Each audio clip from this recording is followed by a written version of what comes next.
Okay, apparently we are live. This software is working a bit differently than I am used to, so my apologies if I'm a little confused about all that. All right, so tonight we are going to pick right back up on this guy here. So let's see. I think what I'll do is I'll take these snowdrift layers. I'm just going to find them first. They may even be named for us. That would be nice. So this will be snow, snow, and snow. I think all those three. There we go. Okay, that's not so bad. So this is snow. This is a misting of snow. There's no such thing, but it just seems right. Okay, and then this is our snow group there. And then all the rest of this. Let's see, and we'll just move this up here above the adjustment. We'll hide the originals there. Hide these guys. And I think what I'm going to do is probably just start cutting these out. I mean, I suppose I could take the... it's actually not that complex. I thought this was a little more involved, but this may be relatively easy to chop up.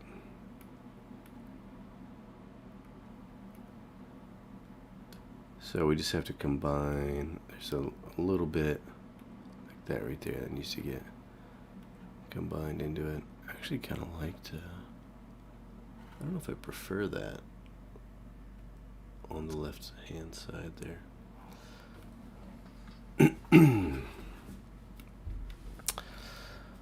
So this is one of the few times that we're actually going to come back to a painting that we did before and see if we can beef it up a little bit.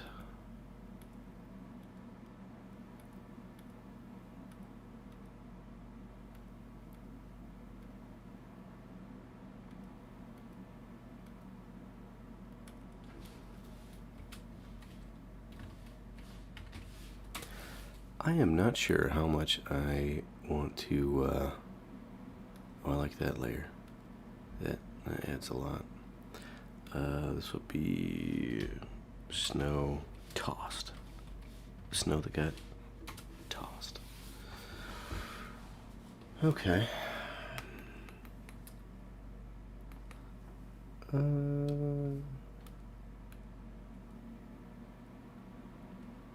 So the question is, how much do you want to separate versus just burn it all in and start painting away? I'm going to grab a drink of my tea here.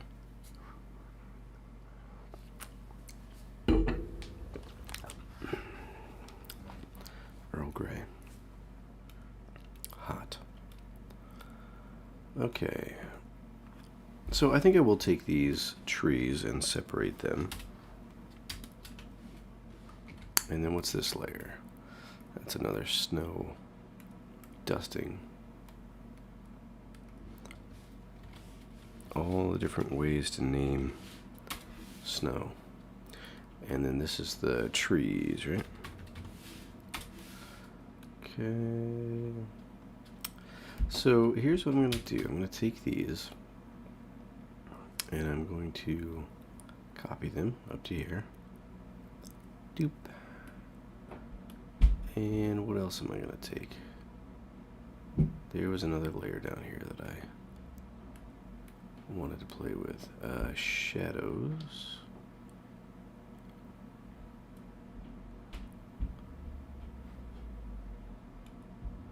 And then there was this one.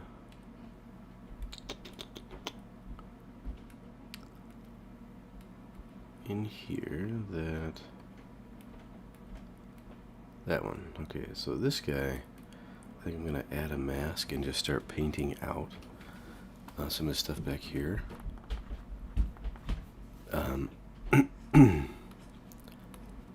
Just because I liked how that pushed everything into that shadow right there. And some of this in here, you know, where you can kind of see through, I like that as well. So I'm just going to reintroduce just a little bit of that.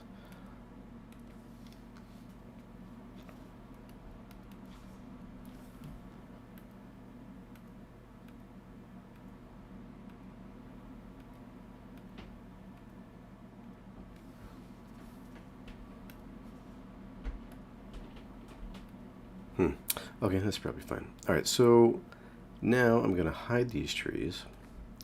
We got a pretty simple scene going on here. I'm going to take all this, and I don't remember what the hotkey is. It's like Control, Shift, Alt, E, something like that. A whole bunch of modifiers and E. All right, so that will copy everything down to one layer. Now, I'm going to group everything down there. Group. I'm going to hide that, and then we're going to take our trees again. And we'll move that below our adjustment layer. And we'll do the same thing. New layer, Control Shift Alt E. You can also do Control Shift C, Control V. So then Control Shift C would be copy all the layers. And then let's see. Then we got our snow. And I think I'll do the same thing with the snow, just to see what happens with it.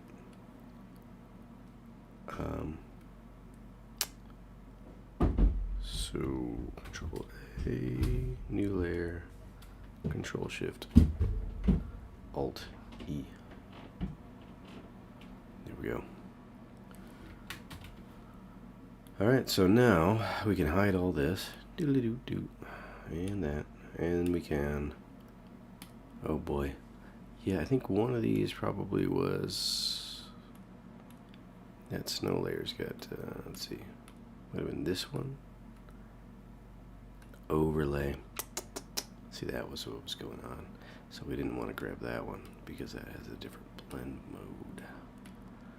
They have to be normal. Why can't you just be normal? They said. Okay, let's try that again. So we will leave the overlay one off, and we'll do all these ones again. I think I can throw that one in the trash. Control A, Control Shift Alt E. Nope, need a new layer to do that. Control Shift Alt E. If you have a layer selected that's not visible, it will not run that function for you. Thanks, Photoshop. Okay, so here we go. Now, and then that's the overlay. So what you do, or what I do rather, is I compare where I end up when I'm doing this. All right, and then I'll cut these things out. I might do that. I might just paint over them first. We'll see. Let me group this, and then we will do that comparison. So we open up. That's our adjustment. Here's our group here. Need to bring all that snow stuff back on. Leaves back on. That one was off. Sometimes it's hard to remember what you did and did not do. And we'll turn off that mask that I had made. So then we're going straight from, this is the original or where we left it last time, and that's our new one. All right, so this is, we'll call this combined, and we'll do a new layer. Control. Actually, I don't think you have to have a selection to do Control Shift Alt E. I think it just merges it all down into one.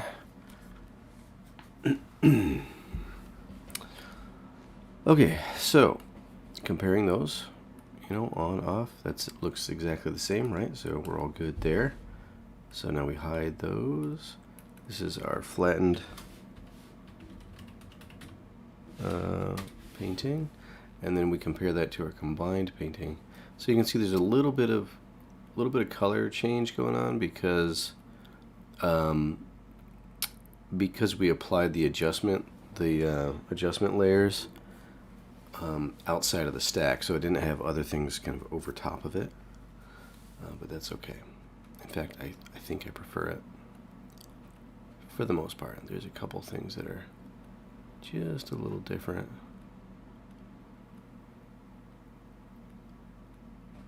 Okay. So from here, excuse me for moving the microphone. From here, I might like copy this and then use the lasso tool here, and we'll just grab this guy here. Don't have to be too tight with it, because we can adjust a lot of this stuff later. For example, we can take our little magic wand and hold the Alt button and click in there in those little white areas, so we don't have to manually do all that. We can do it out here to clean this up.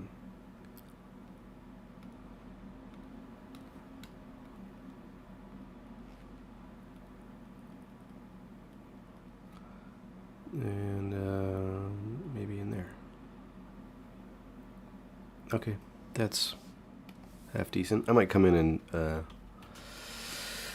we could clean it up. We could clean it up with either with the lasso tool like this, you know, just holding Alt and kind of cutting away at it, or if we wanted to do the cutting or the silhouette with the brush, we can just either mask it or erase it once we have it copied.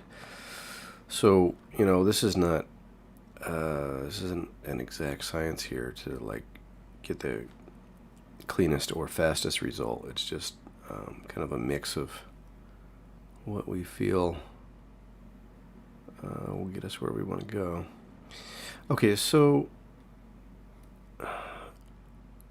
that's probably fine. I will just do Control C, Control V. If you do Control Shift C, it's going to copy everything doing adjustments on it.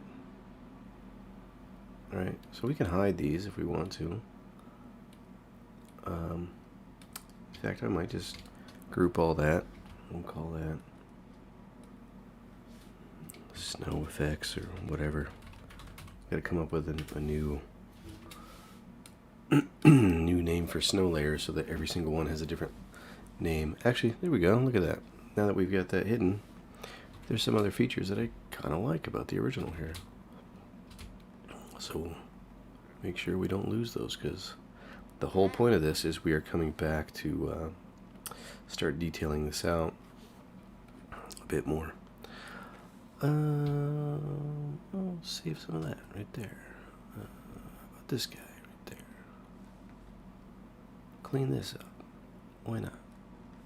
We're here. May as well.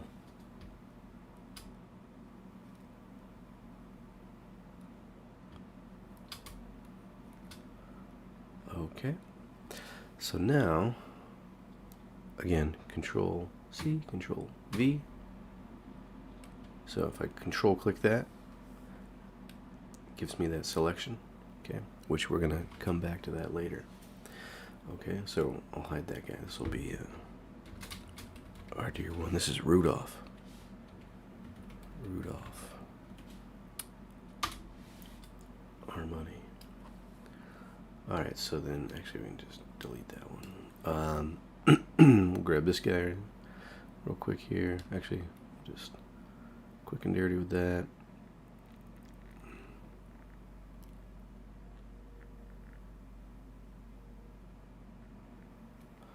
Okay, and trim away at it here.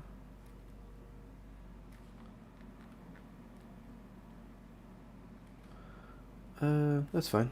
Control C, Control V, then we'll do these next ones here.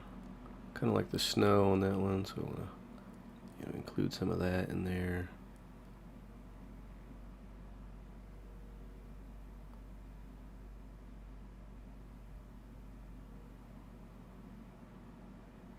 I like that little shadow shape there. That's something that I don't really want to lose.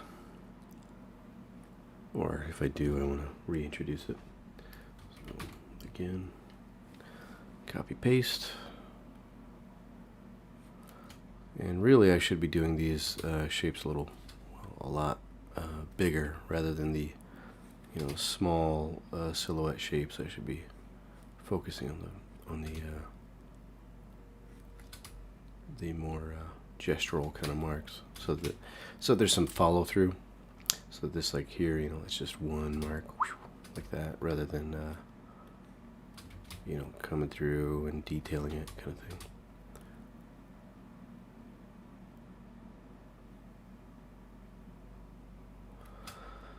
Okay, actually, let's see. There we go.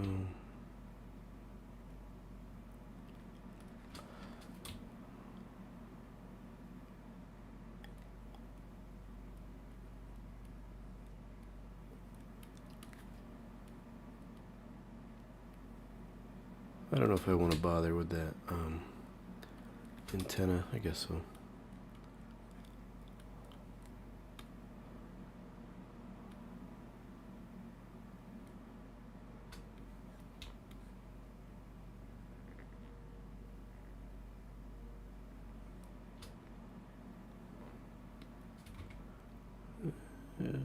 Okay, yeah, well, that'll work. All right, and then you got this one in the background. I'm actually just gonna kind of paint through, or rather, by paint, I mean when I'm making my selection here, I'm just gonna kind of draw through and imagine where it would be, regardless of what's in front of it, and we will paint that out. And we might end up moving that guy around. Okay, this one here, same thing. In this case, it's kind of running tangent with Santa's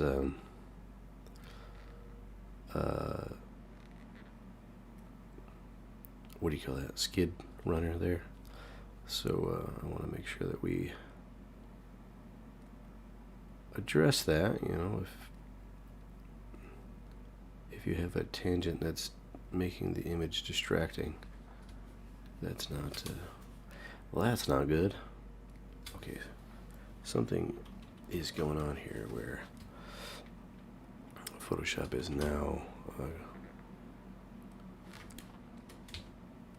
oversimplifying these curves here, which I don't like.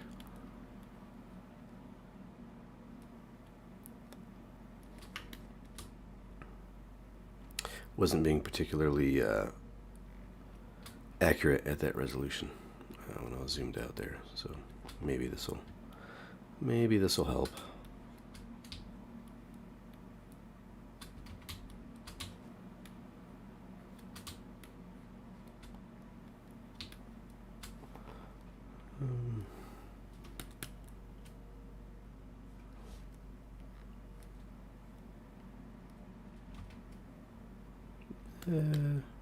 Okay, good enough. All right. So before we get to Santa, let's show what actually is going to happen here. So we've got all these reindeer, and we'll just go ahead and name them all, because annoying, like, naming things for some reason. Oh, but they're not all Rudolph, though. You can't just copy and paste a reindeer's name, and I mean, copy and pasting a name in general is just kind of defeats the whole purpose of giving something a name. You're Rudolph, the red-nosed special reindeer, and then all the rest of you are also special in your own way, but you're also Rudolph. Okay, so this will be our background. We're going to save this original one, right? This was the one that we condensed down together. Now here's the background, and we're going to control click on all of these layers, control shift click, and then I'm going to go to select, modify, expand, and we'll expand this selection by like, I don't know, 25. No, that's not quite enough. There are a few areas here I think I could just manually add a little bit more because I intentionally trimmed some things off here. Like this maybe. Trim that down. Let's expand a little more. We'll go same thing. So total of 50.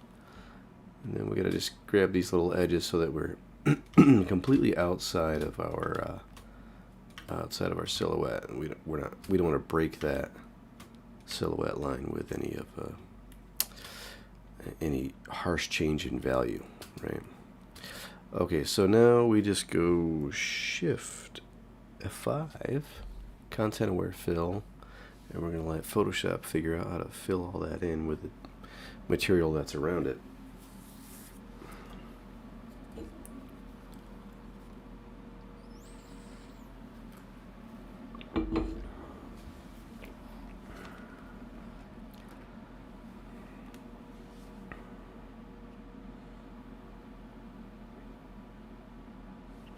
There we go. Now, I do Control D, get rid of my selection, go to my Smudge Brush, and I'm just going to work some of this stuff back in, clean it up a little bit, so that it's in line with the rest of the painting. Get things blended in.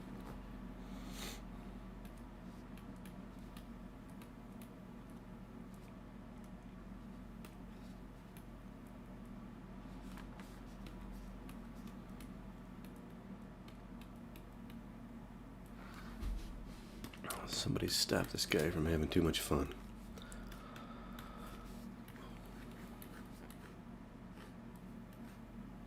Not allowed. Not on my stream.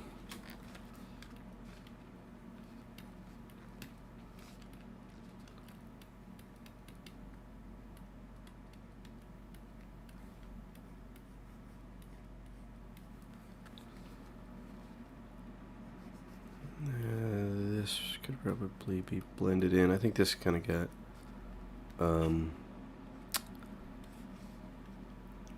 messed up a little bit here when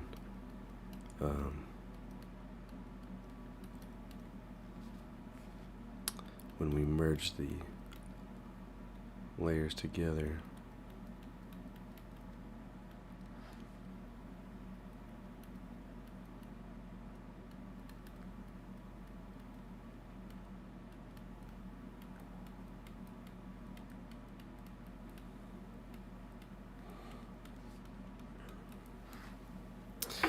Okay, now I think it's time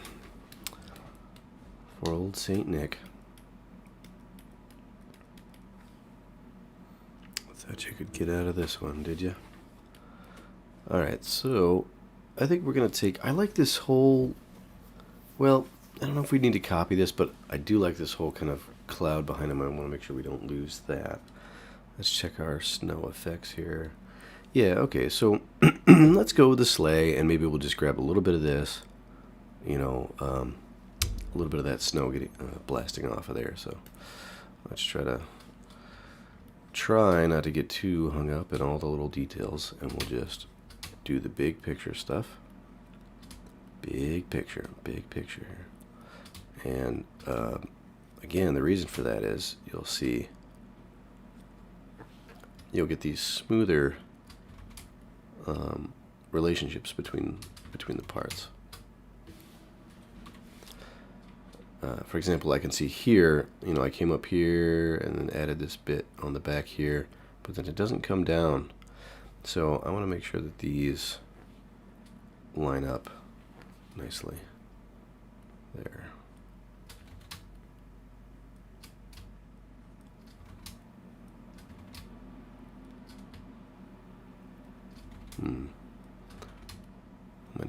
I'm gonna have to get closer on that one.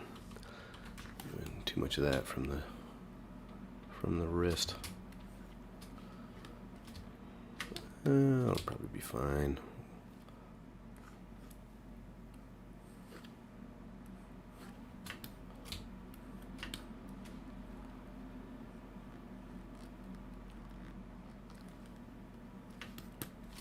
So keep that in there.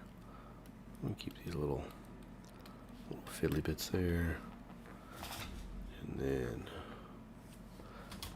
I'm not sure whether or not I want to do the shadow. I think I will do the shadow separately in this case, so that we can get nice clean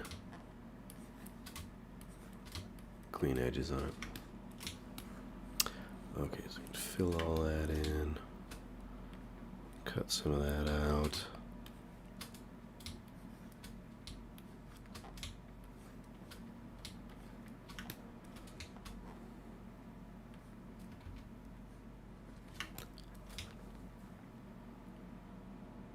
Oh, interesting. Okay, let's just cut that all out together.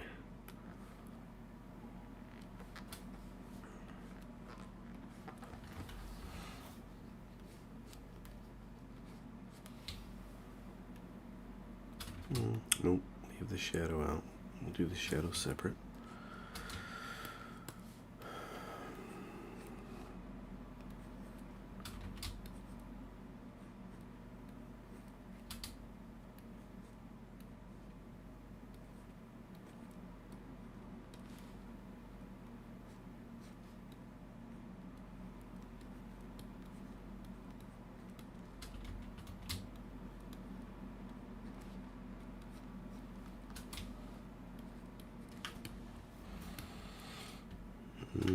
Let's see, this is all...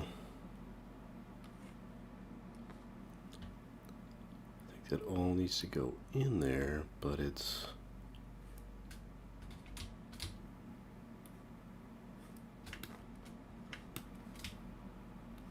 might end up being a separate layer.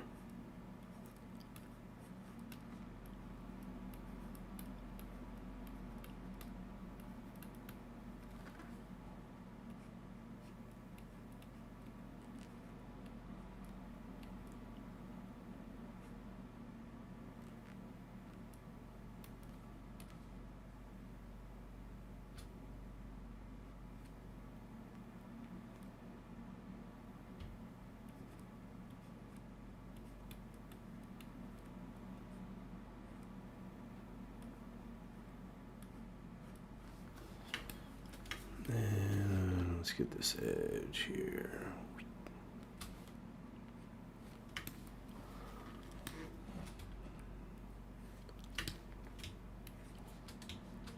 Now I might keep that form there.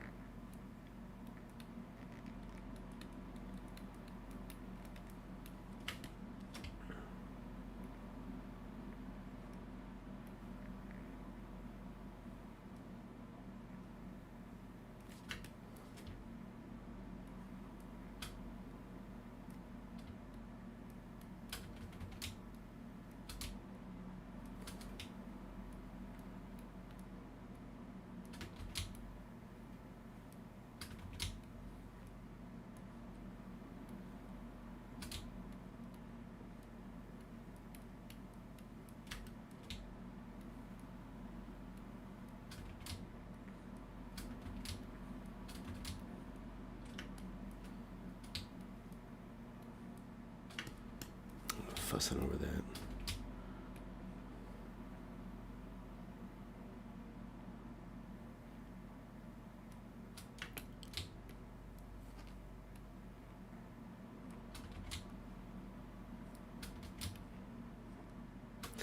Okay, let's go with that. Just giving it a look over.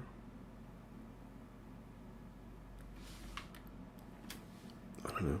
I'm sure I'm missing something, but let's go with it. All right, and this will be the sleigh ride. The sleigh, Santa's sleigh. We'll do that. There we go. And then the background, control click that. We'll do our expand thing here, but we're going to have to do a little bit of manual as well because of all the areas that we left out. So let's see. Like in here, probably that's going to have to go down to here. This guy right there, this thing. Although,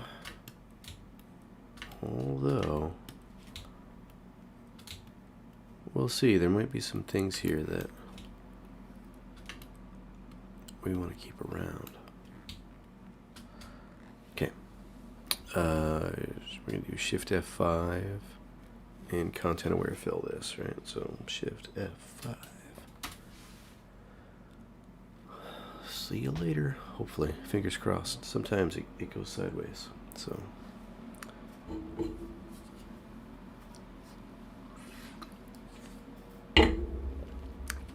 Close enough. We'll take it. All right. So Control D. I'm gonna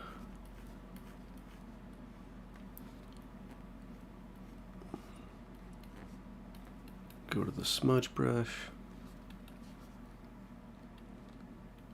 We're going to work on, well, we'll probably do these more later, but just having these nice, smooth,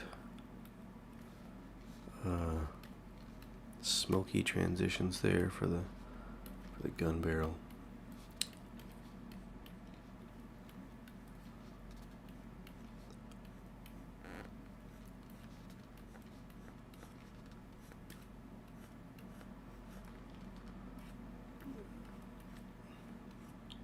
I do like these receding lines here, so we might play that up a little bit more.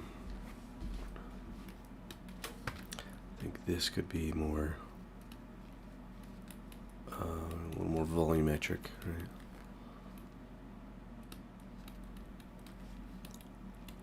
Less wispy. There's a time to wisp and there's a time to volume.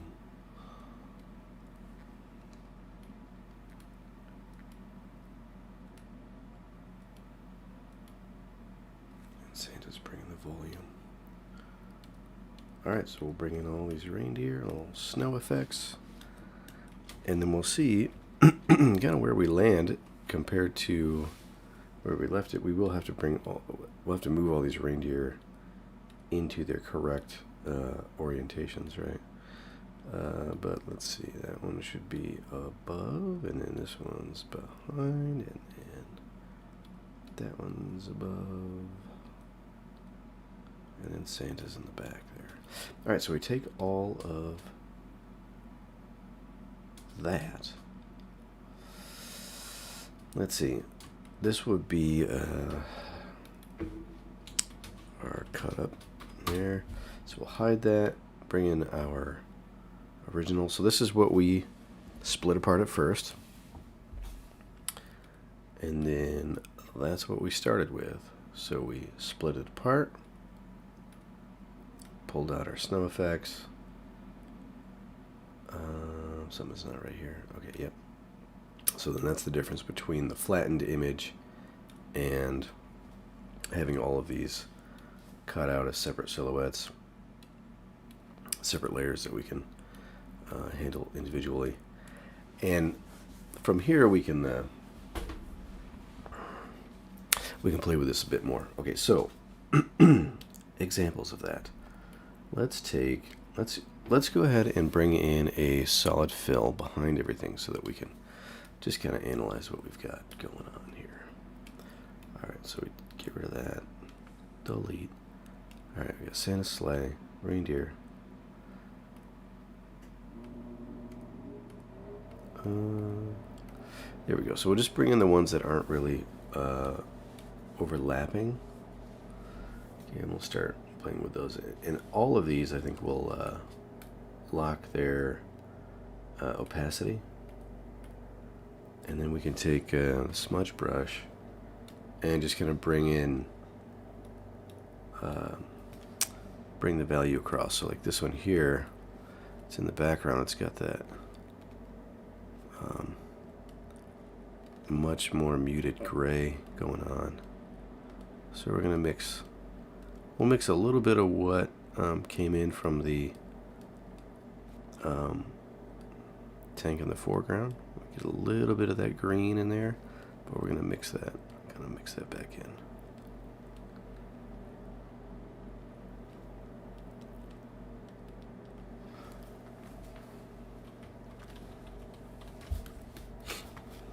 Excuse me.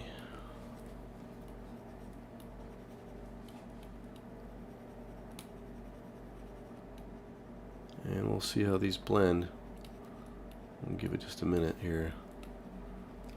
You know, maybe going too far down this path before we really know what we're doing, because we're not looking at the rest of the image. We're not comparing this relatively. However, I have a hunch that it's going to be fine.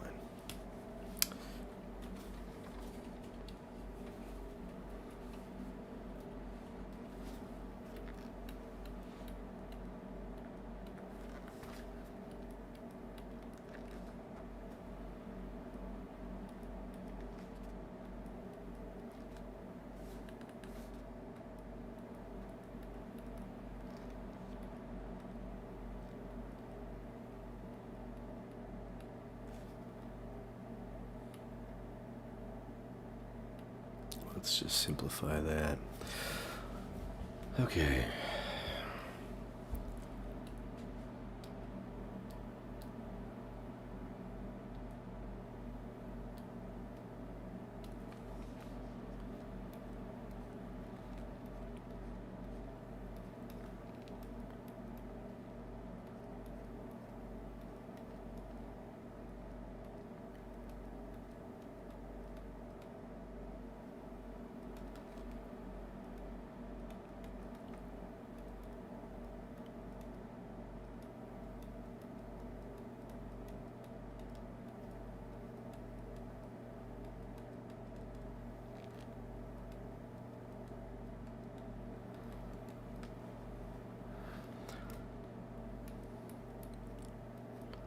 Something to that effect. And of course, we'll mask that out, you know, so that it's behind the hill. But if we want to adjust its location, then we have a lot more freedom to do so, because we put in that information. Okay, this guy.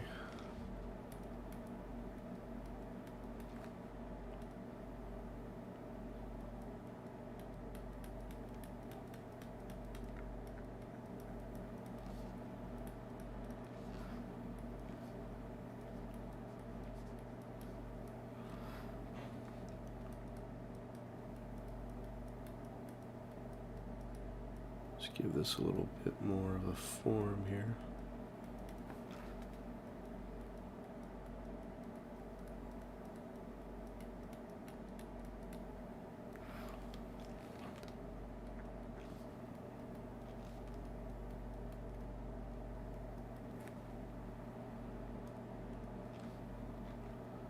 This down here was supposed to be like the center track.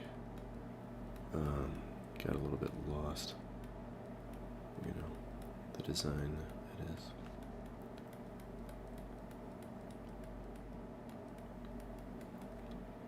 That's all fine though, really. It doesn't have to be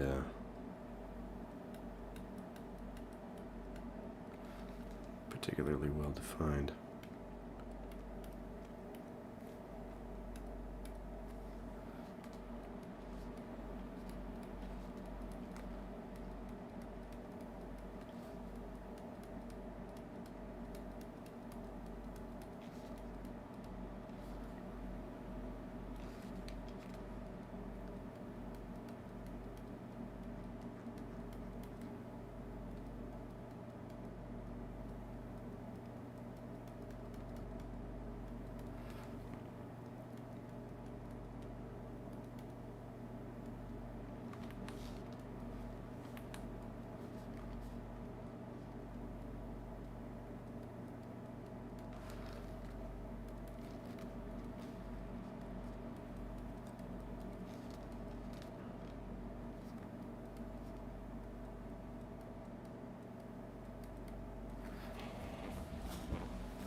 That's our like radar dome thing, right? So let's give that some more definition.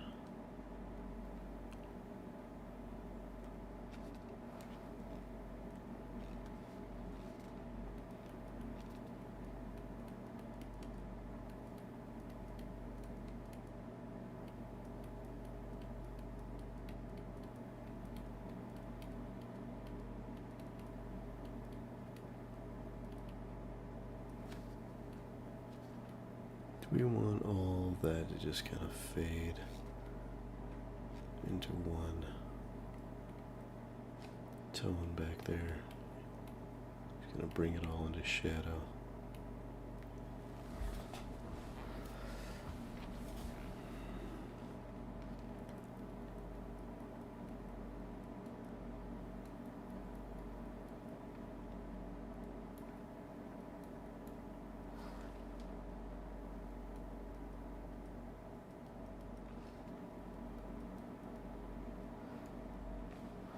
Again, I don't want that to read as the eye. I want this portion right here to read as the eye, so I want to make sure that this doesn't get too, doesn't become too strong of a feature.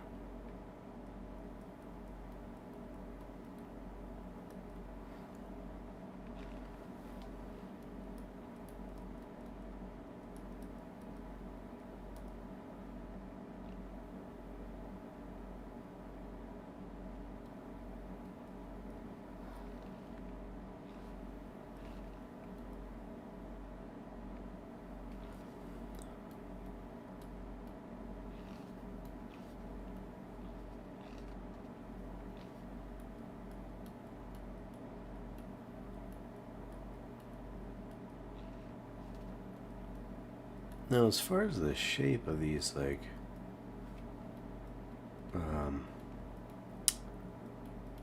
turrets, I'm not really sure why I went with the shape exactly.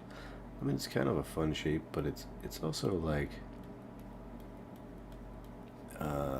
not exactly tank-like, not exactly reindeer-like either.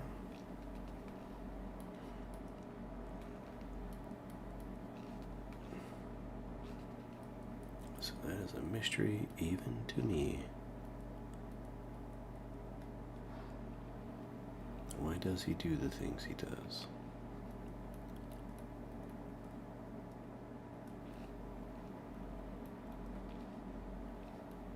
Questions that need answers.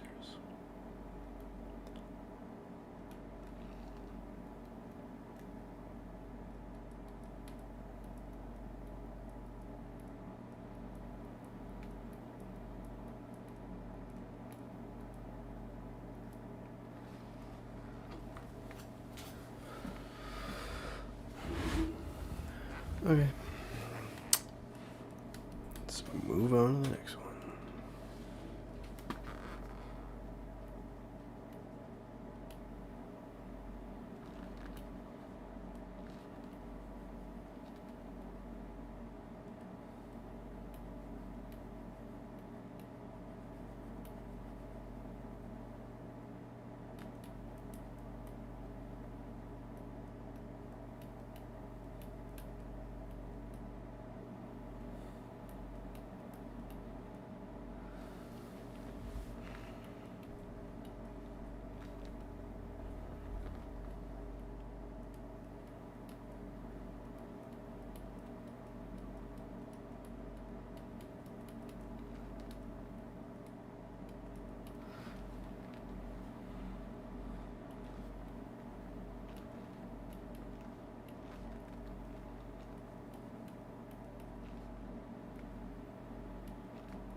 I think this back here, I don't want to do too much with.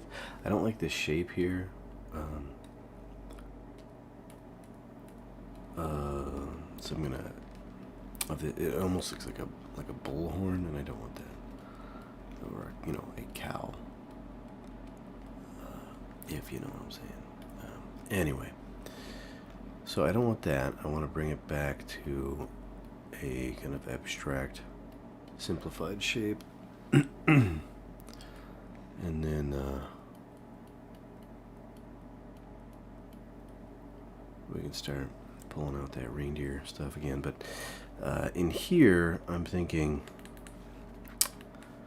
I don't know, I want to keep it simple. Maybe just a couple of implied wheel shapes in there. Implied kind of, what do you call that thing? Not like a fender, but like a guard, Maybe bring in some shadows on that. I don't know. I don't want it to be too, I just want to just kind of barely touch it and then see what,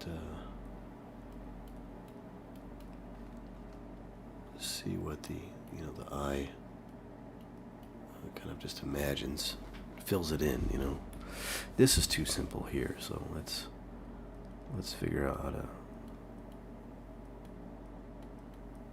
adjust that form a little bit.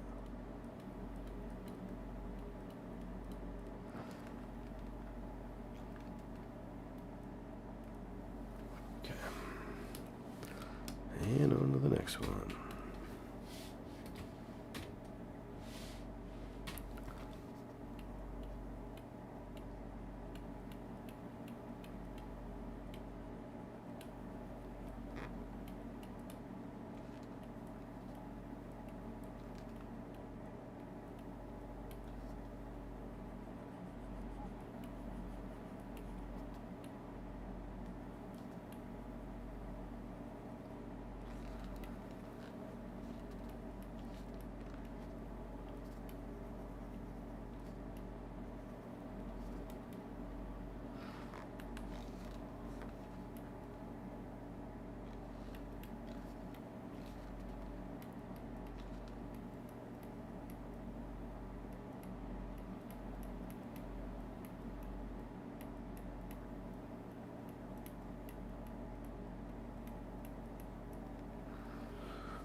Let's see how we can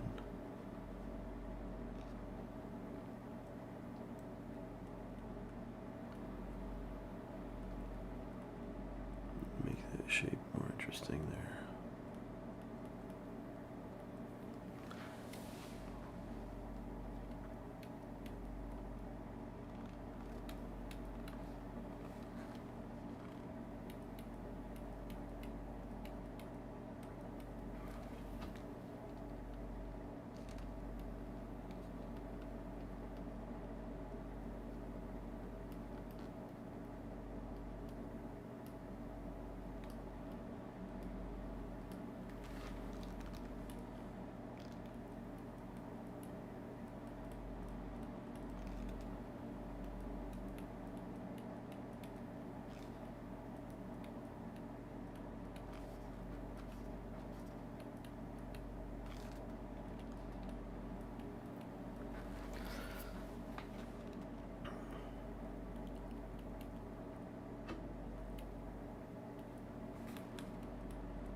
I like this. This is like almost like reflected light down in here. I like that sense. Though, I don't know that this really needs that much. It's a background thing, right? So I'm just going to simplify it a bit.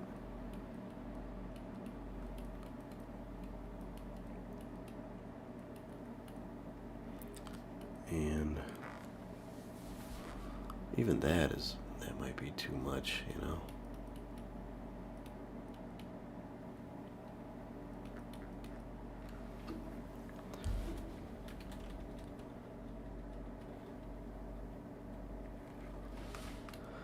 Okay, we'll go back to this guy here, and I'm just going to start painting in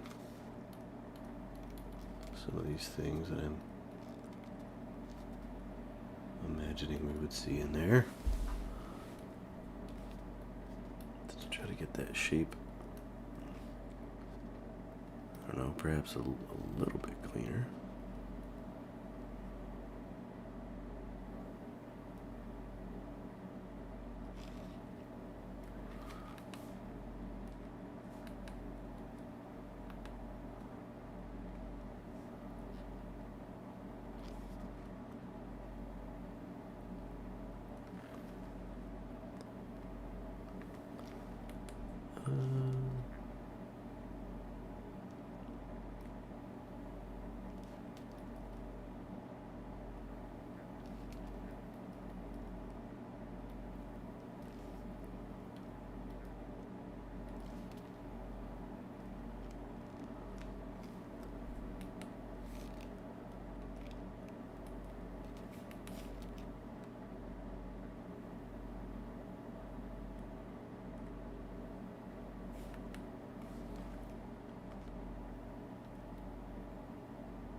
There, that'll work.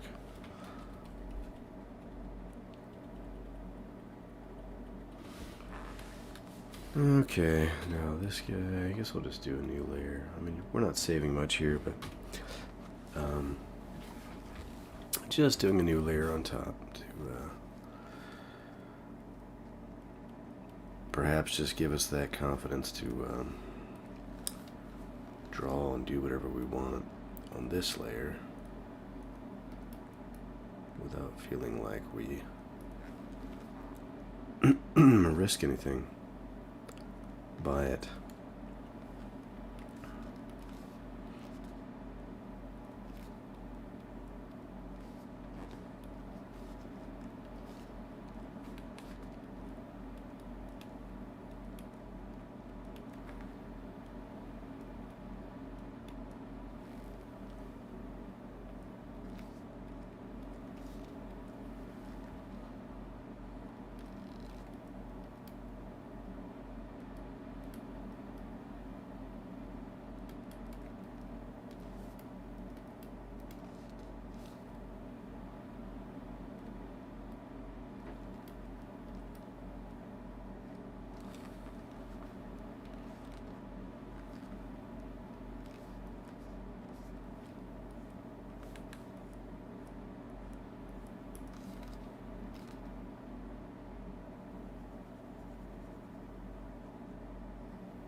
I'm just seeing if we cast some hard shadows on top of that form.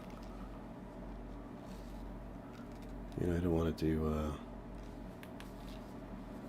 blend in with that background character there, but I don't know.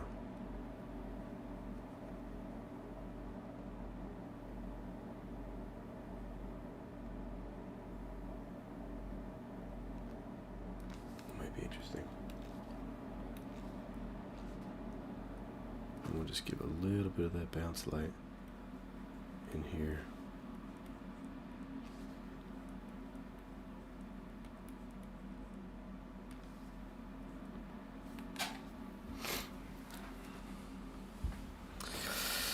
All right, let's just keep keep plowing ahead. One moment. Need to sneeze.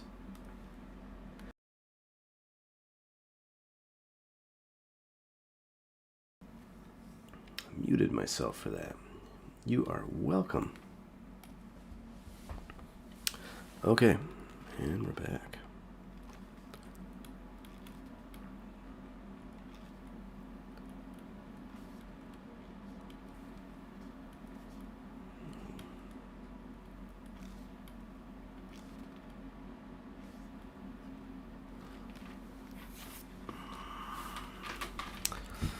Let's see how we want to turn that form.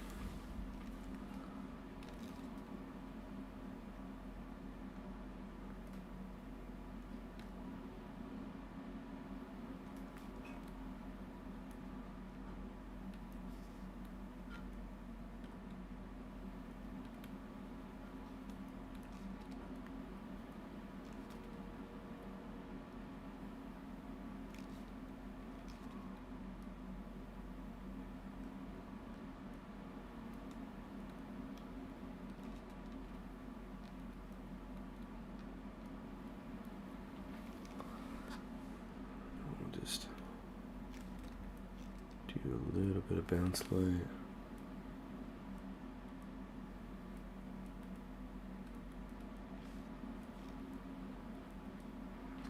And there.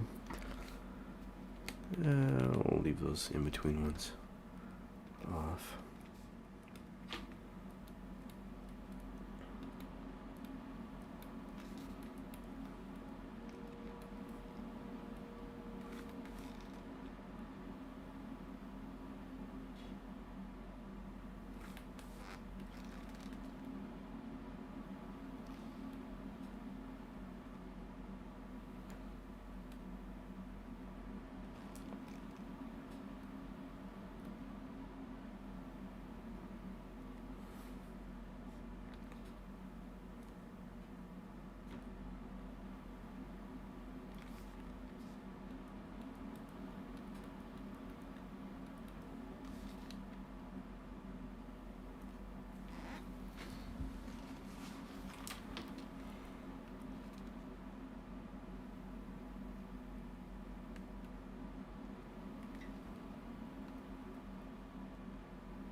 I'm not sure what I think about,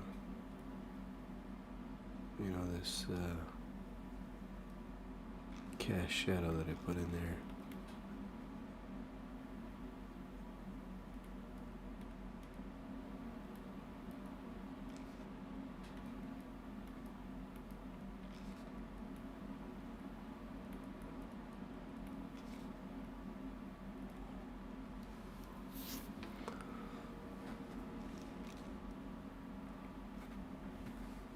Okay, let's do. I feel like this is gonna need some markings on it.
think part of what's tricky with this guy, I mean, this whole thing is ridiculous, but I mean, I think what's interesting is that you get like the sleek snowmobile design and the kind of rugged tank design, and those two worlds have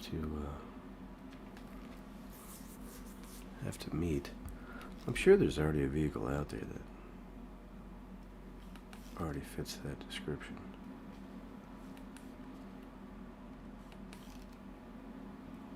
And I will learn about it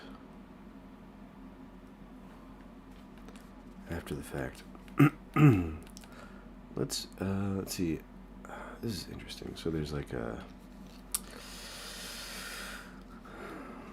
a suspension here that, you know, I'm obviously just winging it for these skis, and then down here you actually have to have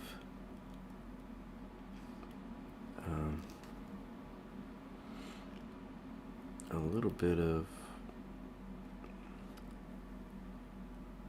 mechanical information for this tread that's going down here, because that's got to have something that's turning on, right?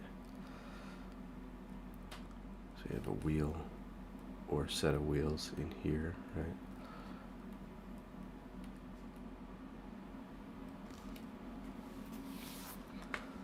And then that's got to be powered by something, right? So it's either offset a little bit.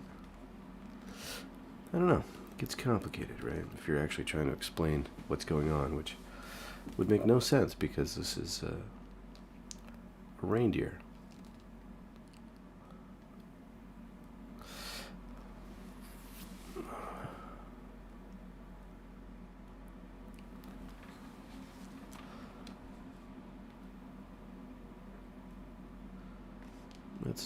Let's cut some panels into this.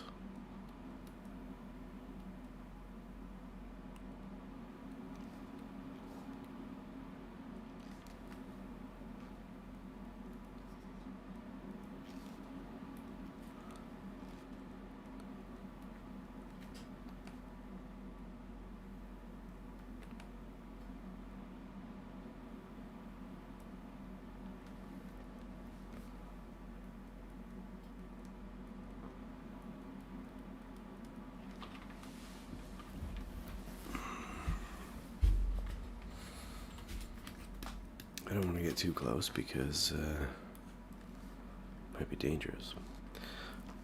Because I will lose sight of the whole image, and I don't want to do that.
It's been kind of a while since I've done, just kind of noodled with the detailing.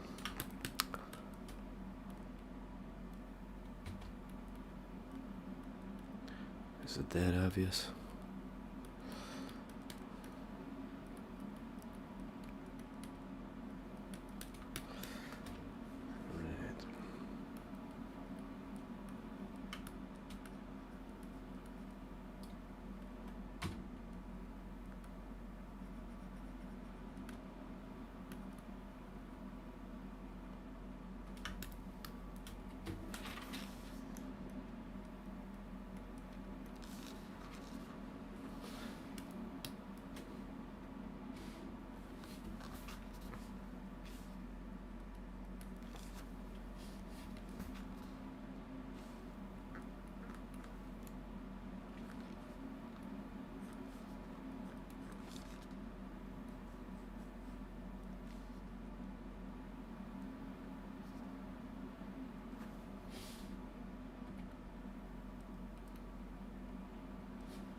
Let's darken, or rather lighten this up back here. Just getting too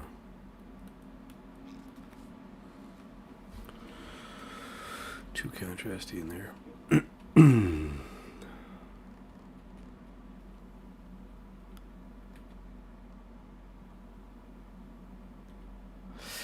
I think what I'll do a new layer. Actually, let's do this. We'll go hue saturation. We'll go Well, let's do this. We'll do colorize, go to the blues. Somewhere in there. And do we want to darken or lighten? Let's lighten. And then we will do, let's first invert our mask here so you can kind of see what's going to happen. I'm going to go to a hard brush. I don't do this effect too often, so these brushes are not going to be in my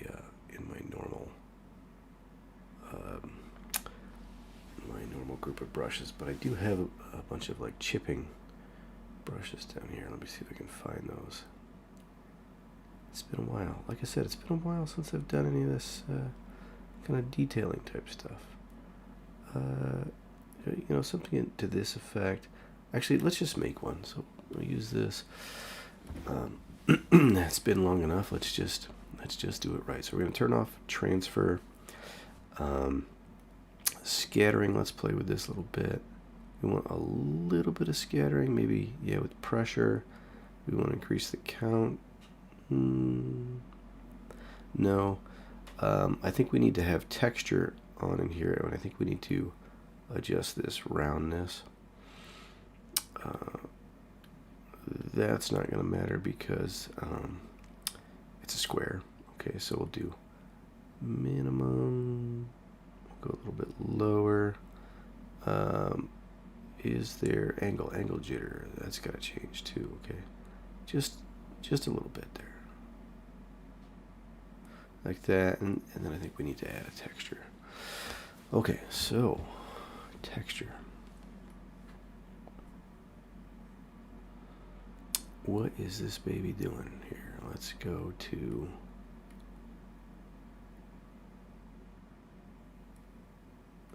is it the one we already had selected? Oh, this isn't going to do much because we have it on. We might have to turn the transfer back on. We'll see what happens.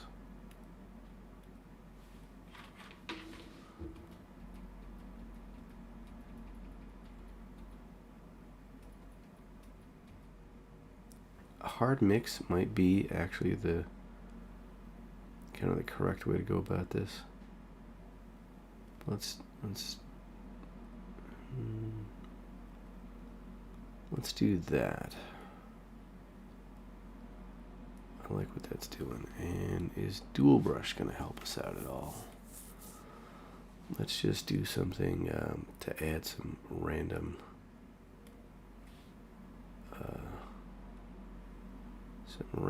to all this.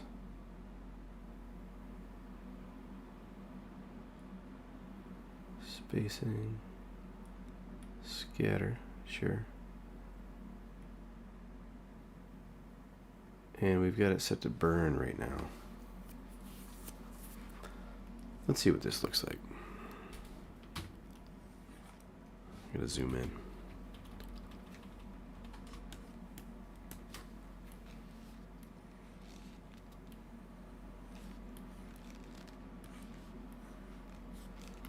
That's really not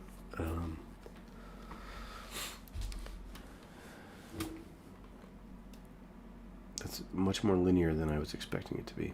We'll add in our drop shadow and our actually not drop shadow, inner shadow, and our inner glow, I believe is what we need. Alright, we'll do choke, lower the size, distance.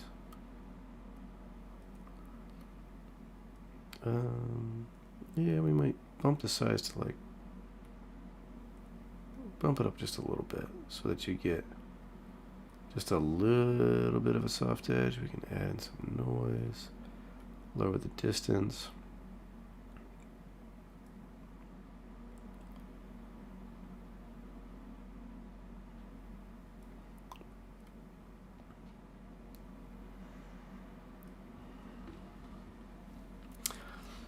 Okay.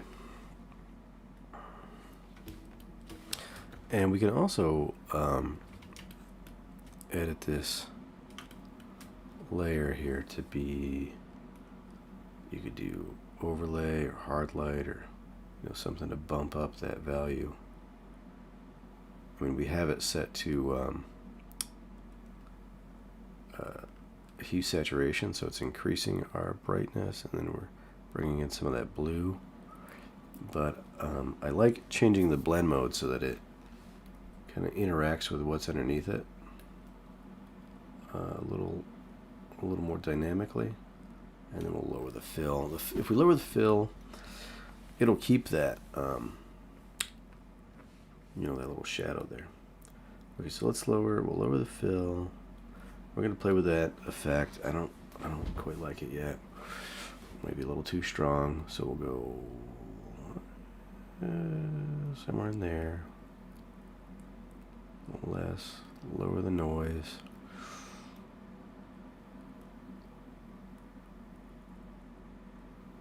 Three, maybe. That's good.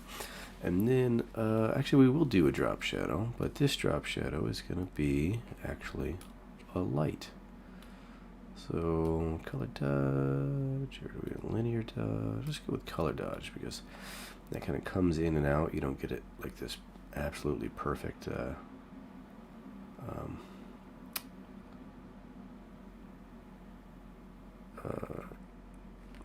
it doesn't come through as this linear, flat, same kind of.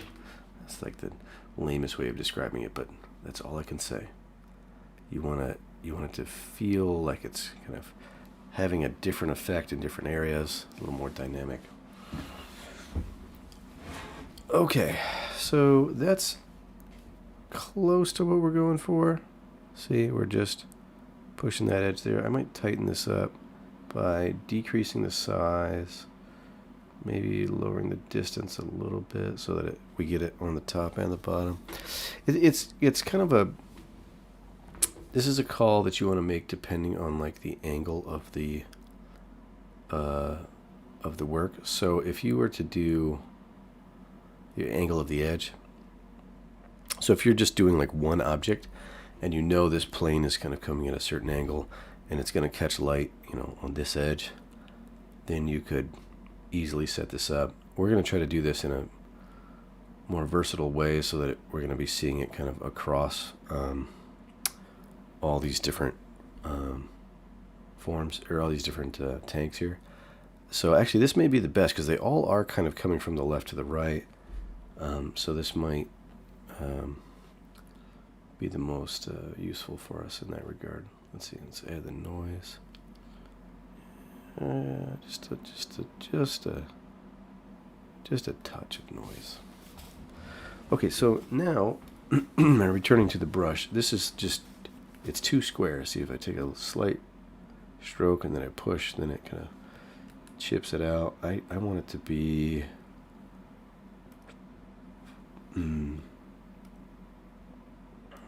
turn the dual brush off. See, I'm not sure that the dual brush is doing much for us, so we might want to change our blend mode here. Darken. Linear burn. Let's go with that burn. And let's see, so just see how this works.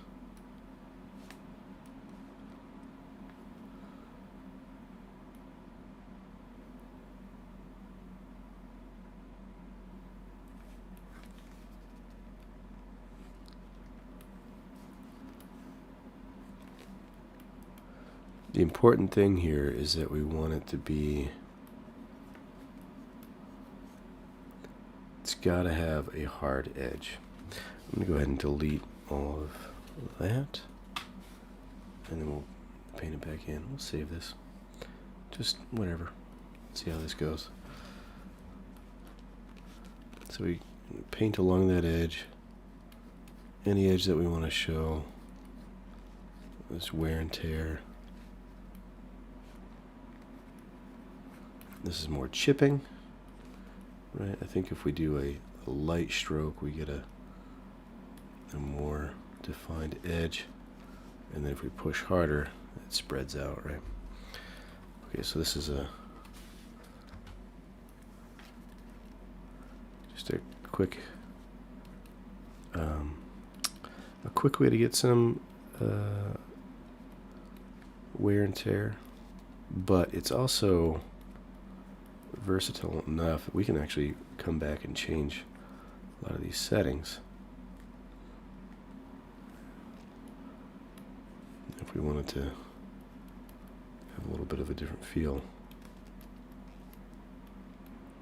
Like I could see it's kind of, turning those greens kind of tealish.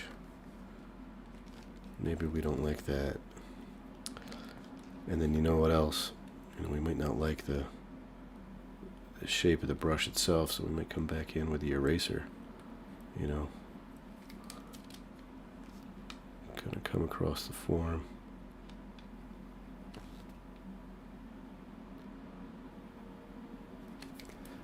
We're trying to get enough of that random feel too.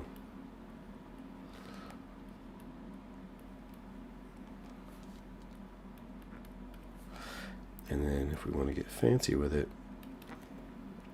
add some of those blend if options so that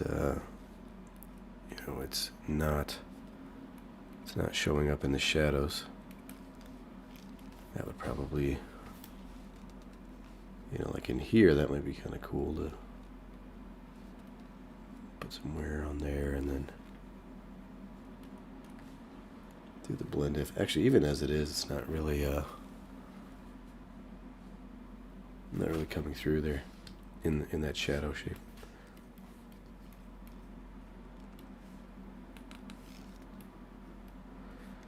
Now we can change the brush up, get a different effect to do like scratches or that sort of thing, rather than chips.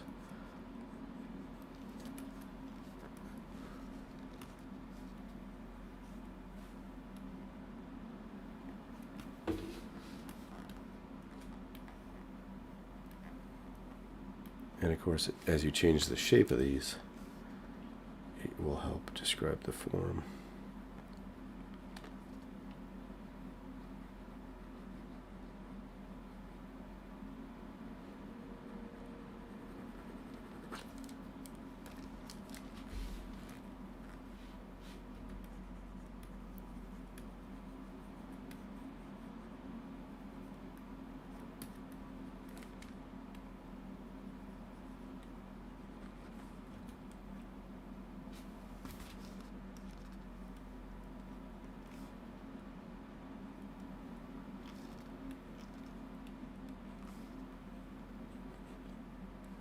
Getting too crazy here.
Okay, let's see, maybe put in just a few scratches with just the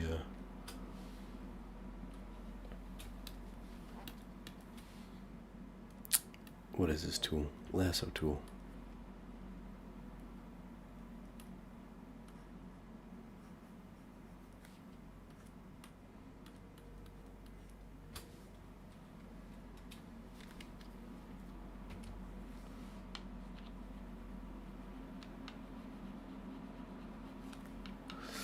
You can also see the potential with using layer styles to build this up.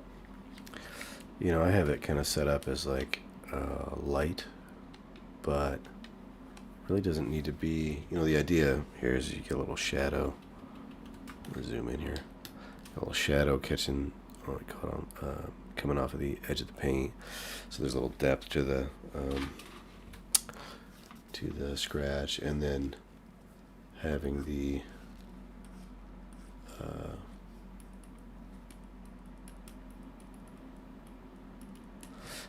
edge catch some light, and it's really, frankly, it's catching too much light right now, but you could have that actually just be like the primer color.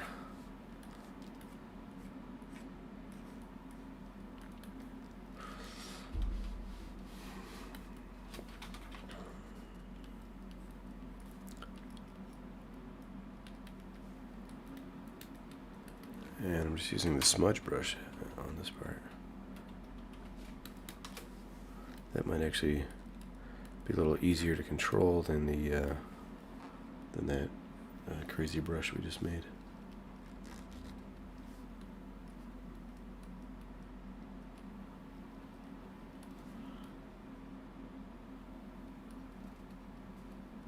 Maybe.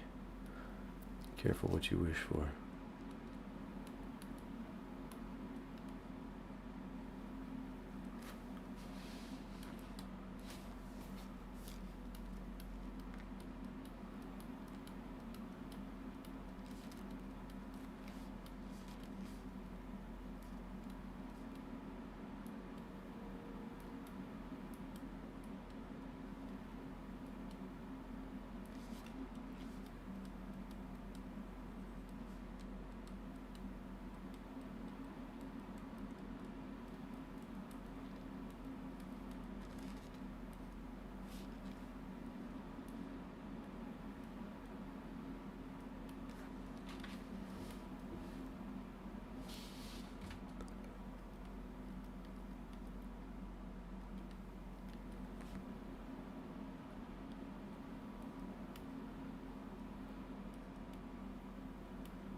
Alright, I'm getting too caught up on this. This isn't even you're not even the main attraction.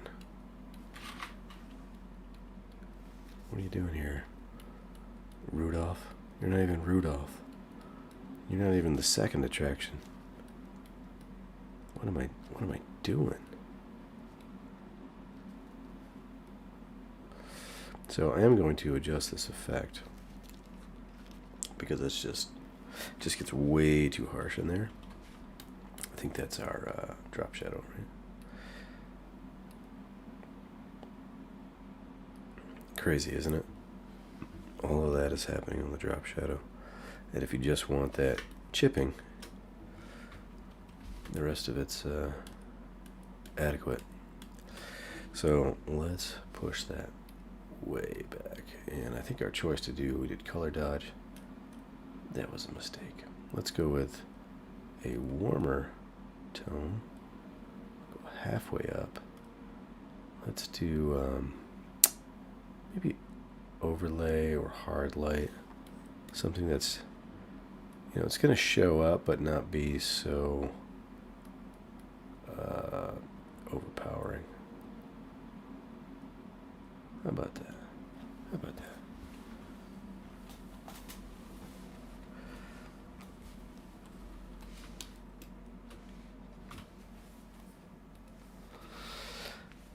This brush, I don't know. Not my favorite. Done better.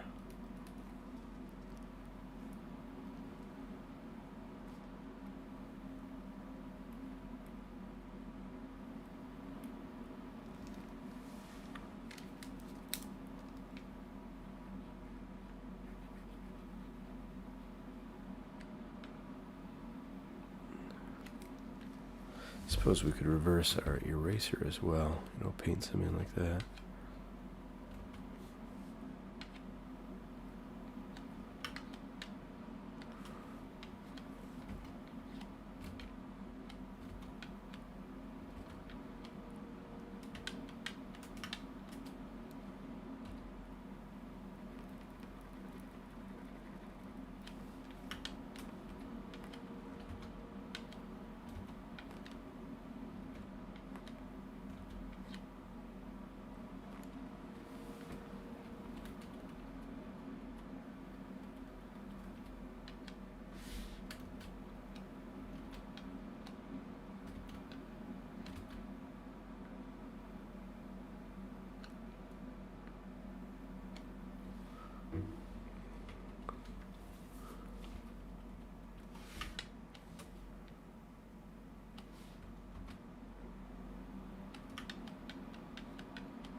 Should we pin this?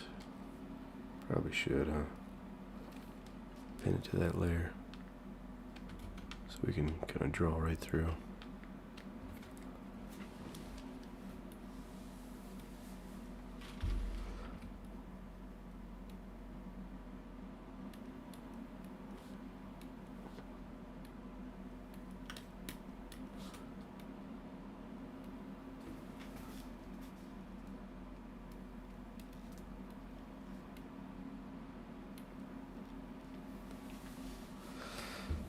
All right, that's probably adequate for that guy. Let's bring this over to Santa. Here we go, Santa. We'll pin that below. We're gonna delete the whole, all the information in there and just start painting it on here. See how it works. Now we're doing the opposite, opposite color here. So that's something to bear in mind.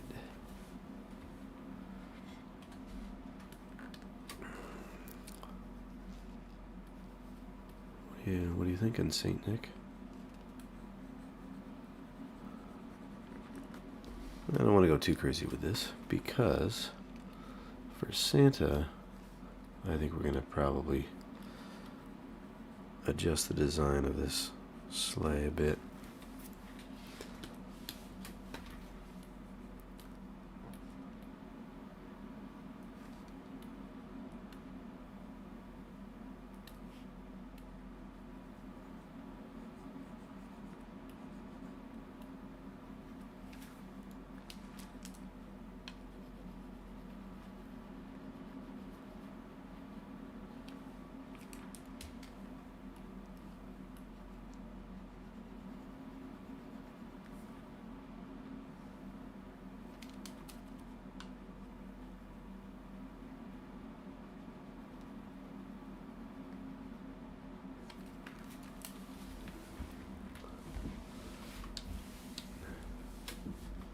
We might have to put some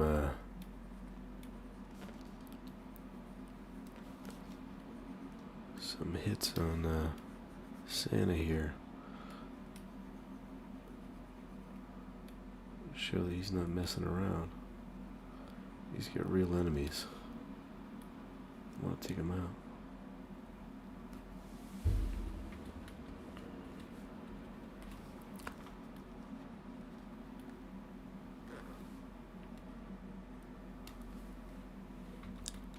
It's the war on Christmas, they say. I don't even know what that's about, but, we'll take it.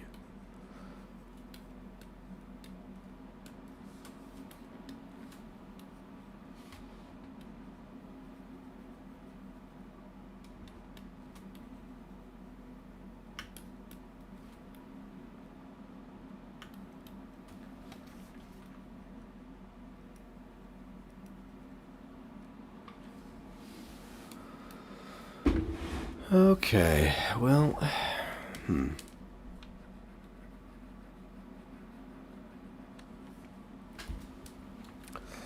think we just need to paint directly on that one. First, let me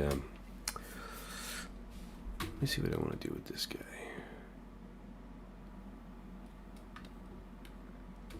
don't want it to be like, I want it to overlap a little bit, but I don't want it to be like perfectly spaced, you know what I mean? Okay, let's add a, so here's our ridge there. Add that in. Oops. There we go.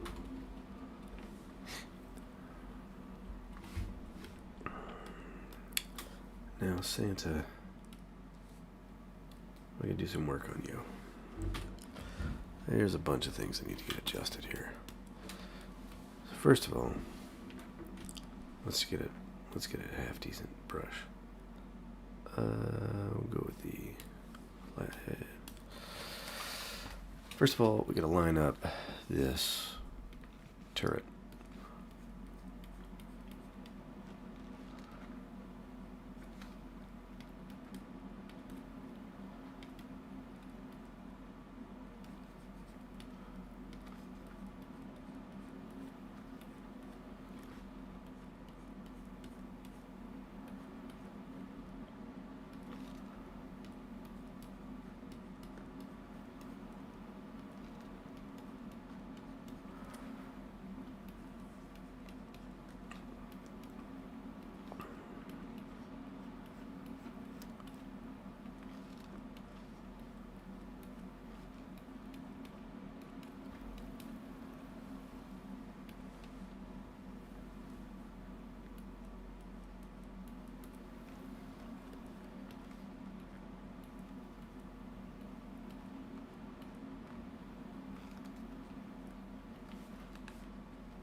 Okay.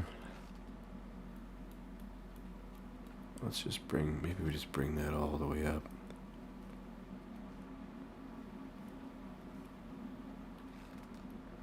Simplify that shape a bit.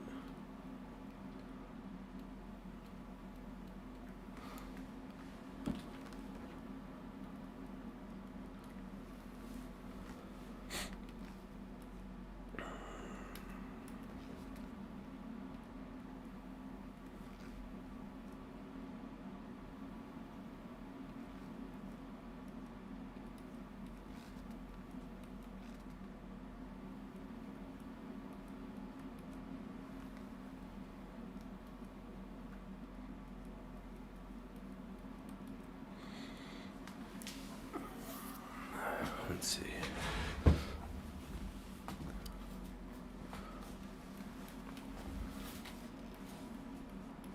Bring in these kind of richer reds in the core shadows. A little bit desaturated in the bounced light. Let's get some of that bounce light onto the whites and grays as well. Now this, see, those shadows shouldn't add, so that should just be the same shadow color.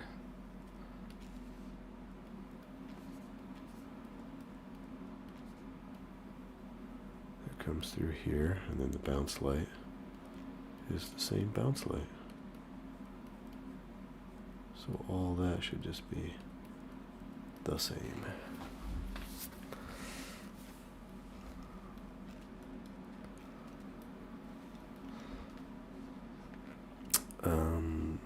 I think this shape is off here, so we get this kind of scooping in and over, and then this just comes straight down.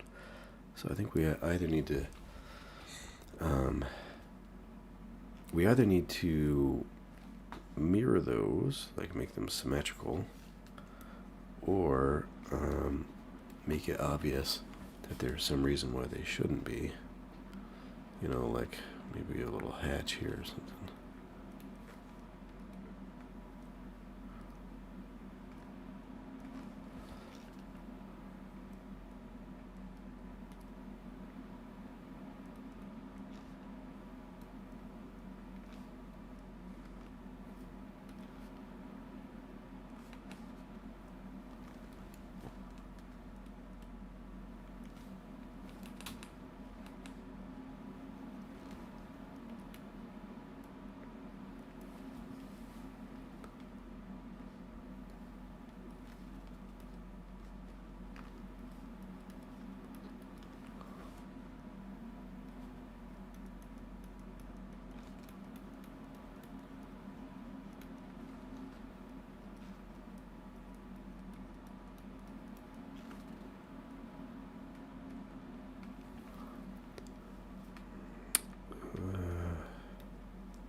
So we'll be trying to ride that balance between figuring out what needs to be clearly defined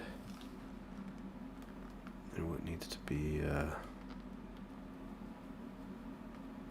knocked back into obscurity.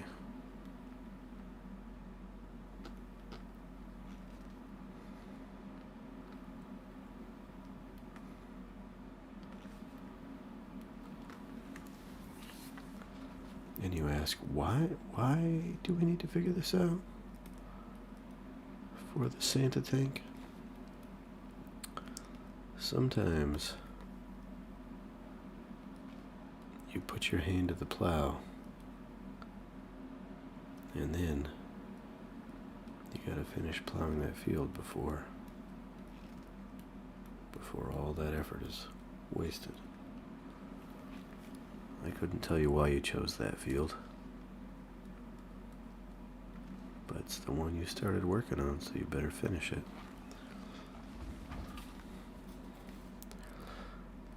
And I suppose a completely separate form of wisdom would say, make sure you know why you're doing what you're doing before you do it.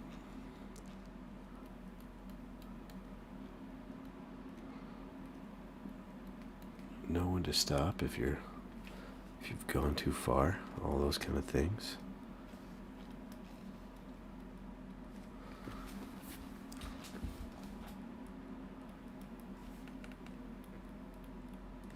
But you didn't hear it from me.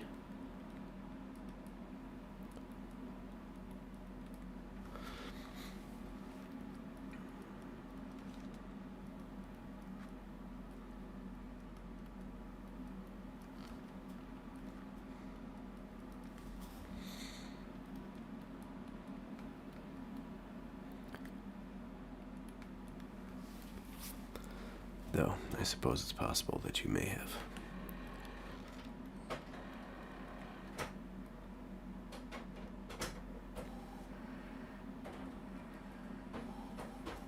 I guess my wife has decided to print something.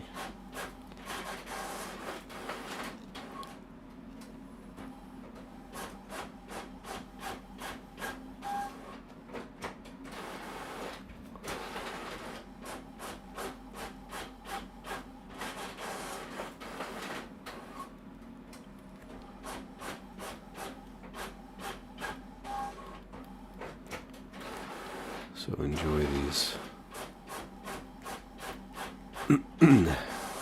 free ASMR printer noises.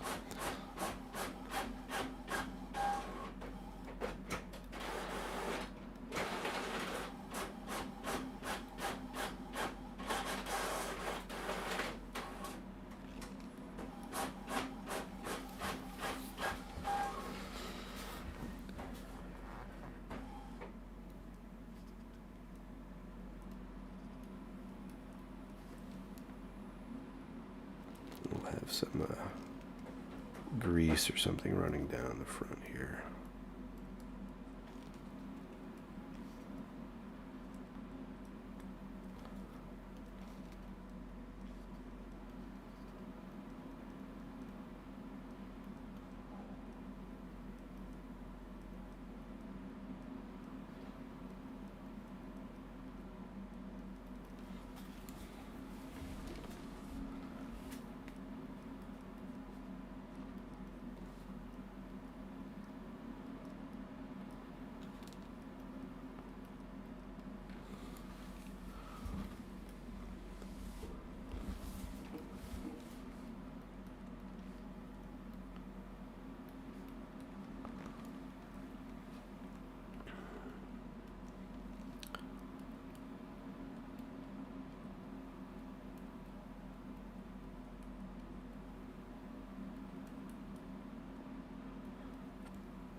I guess we can zoom in. What's it gonna hurt?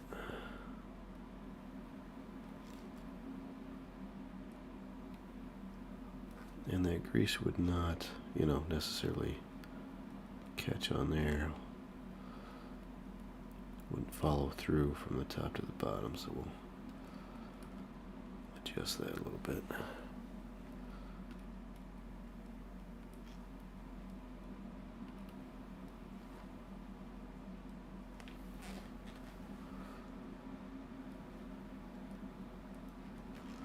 Sometimes it's good to modulate your color a little bit here. So we've got like that teal. So I'm gonna have that kind of bounce between teal and this kind of earthy orange tan, almost pink salmon looking, but depends what you compare it up against. What how it's perceived.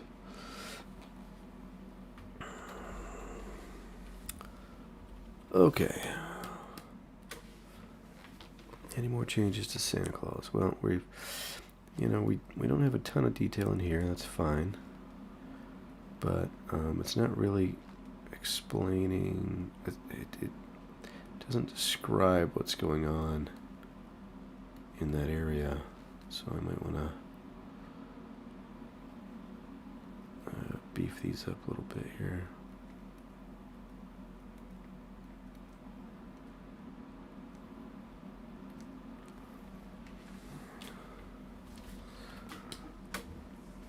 Alright, what should these guys be? We'll do like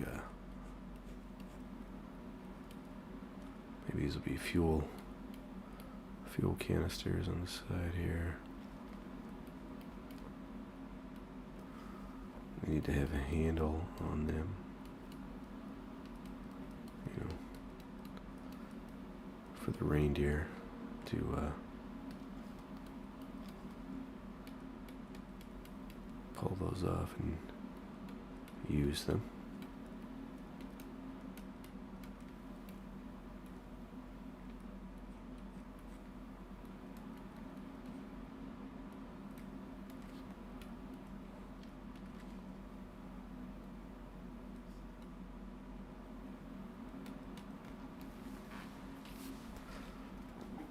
And for the lid, let's do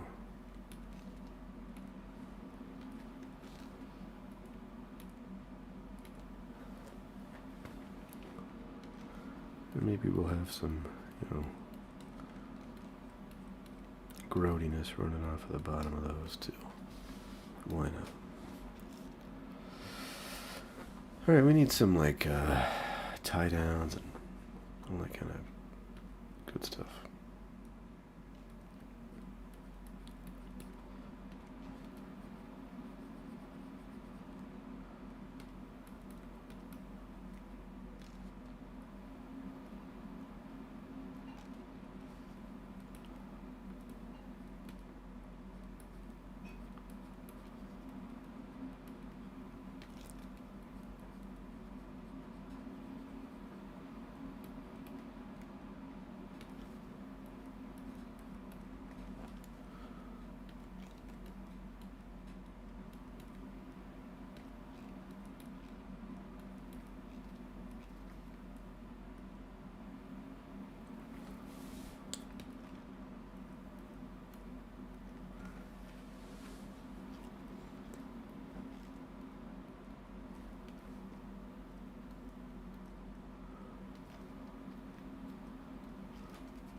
Okay.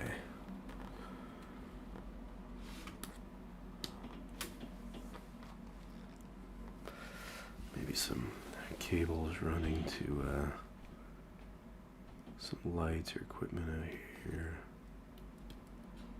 I'm going to kind of flatten out some of these values here.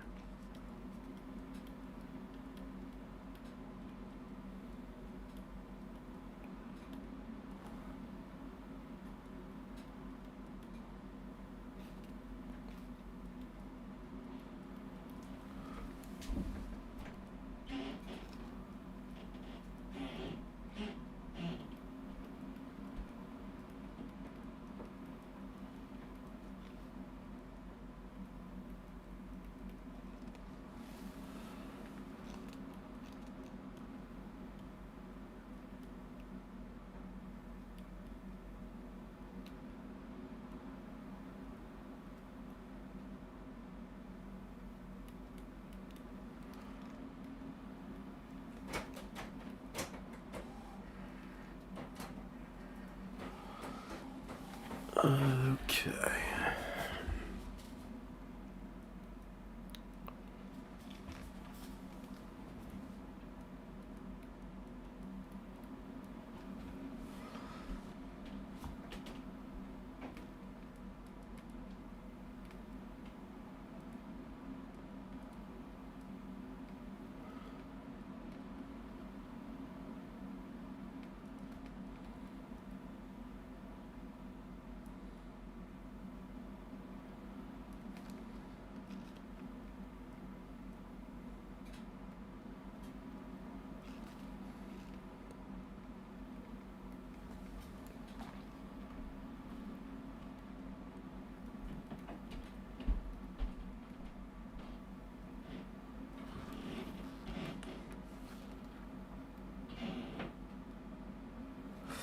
Not sure how much I want to modulate the color in this, right in this area. So, you know, having these like this teal and then that orange and then that really rich red, like that's going to draw the eye in there. And I think that's what I want, but I'm not totally sure. And I'm not even really sure why I'm doing what I'm doing there. You know, it's got like two slots. Maybe one's maybe we need to put a little gun in there or something. You know.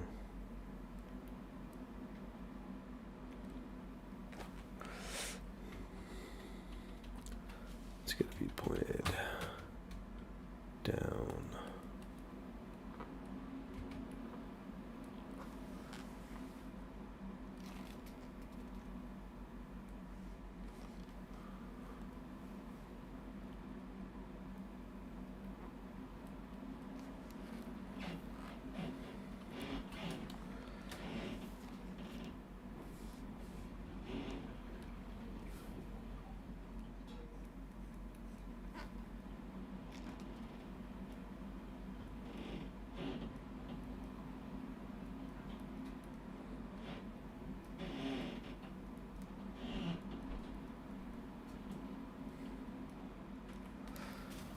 Something like that. And then maybe we'll give it a little bit of value in there so it looks like it's got a, you know, shadow being cast there. I'm gonna make that a hard shadow.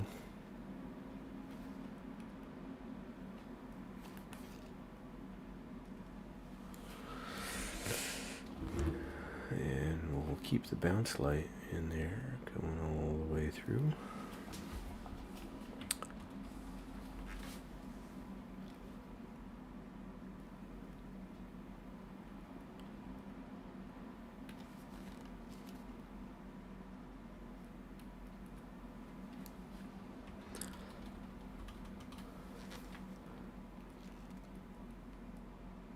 What is this gonna be right here? Do like a, could do another light.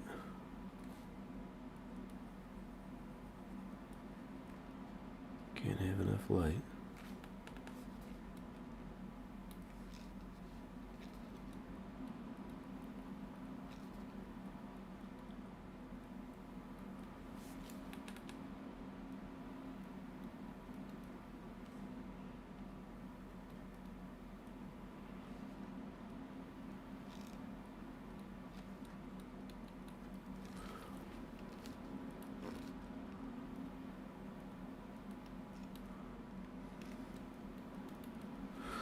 And then we can do our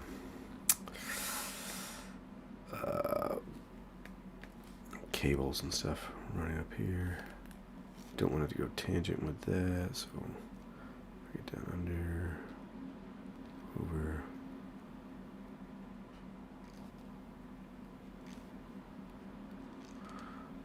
Bring in little clamps.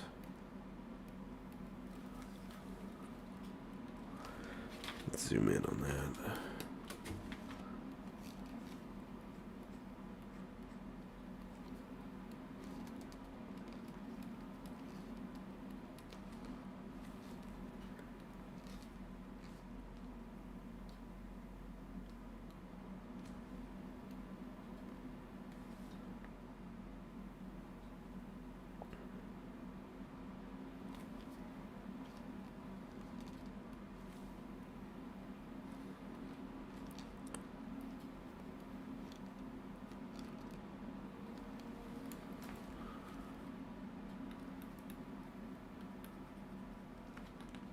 And then we ended up going tangent with that anyway. Man, can't win.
I actually liked that, catching the light there.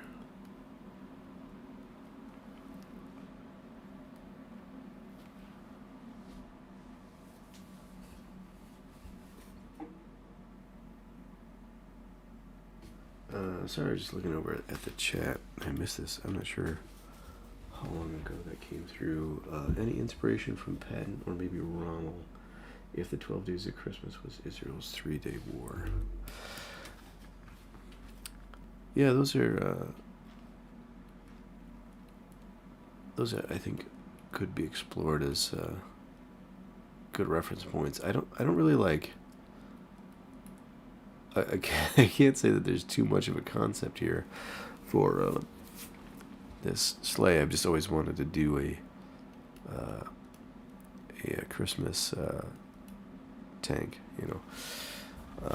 But yeah, I think that would probably yield much better results to think about, you know, a historical theme and then marry the two together.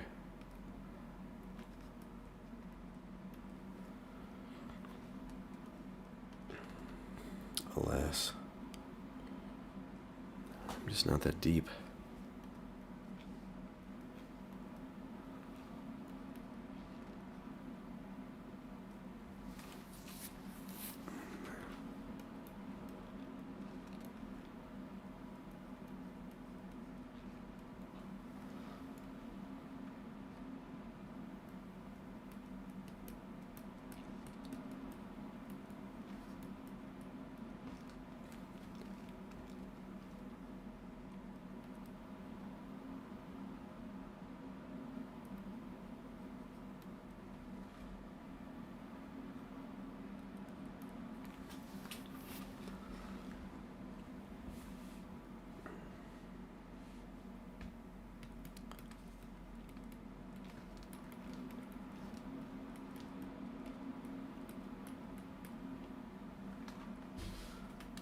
Let's see, maybe we tone all that down a bit.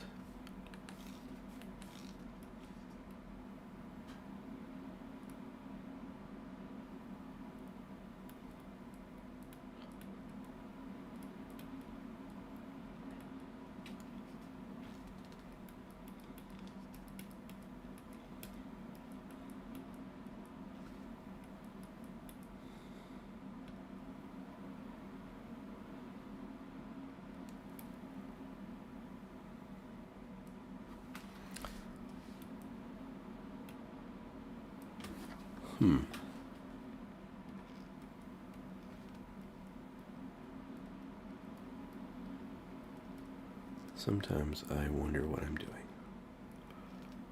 And this would be one of those times.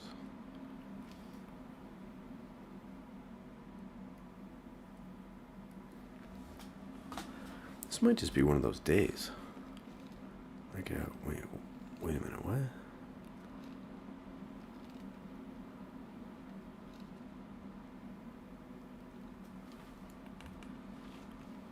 Maybe we catch a little highlight on those,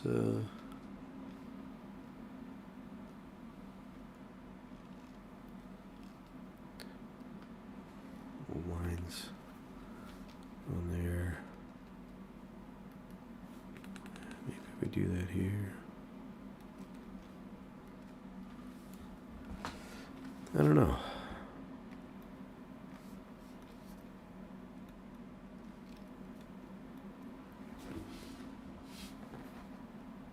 Let's see.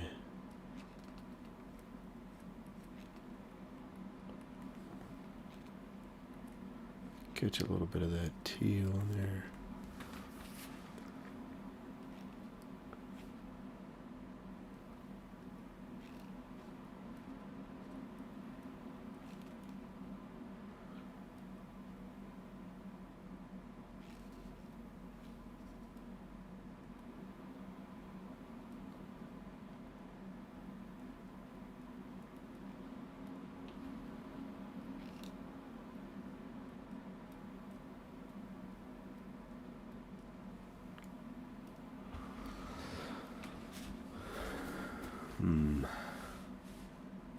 Do we need more of that blue around this one to make this work?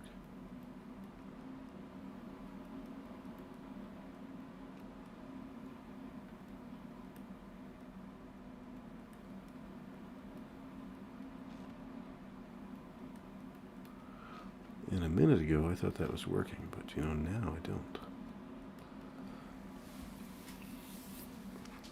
What happened? In all that time.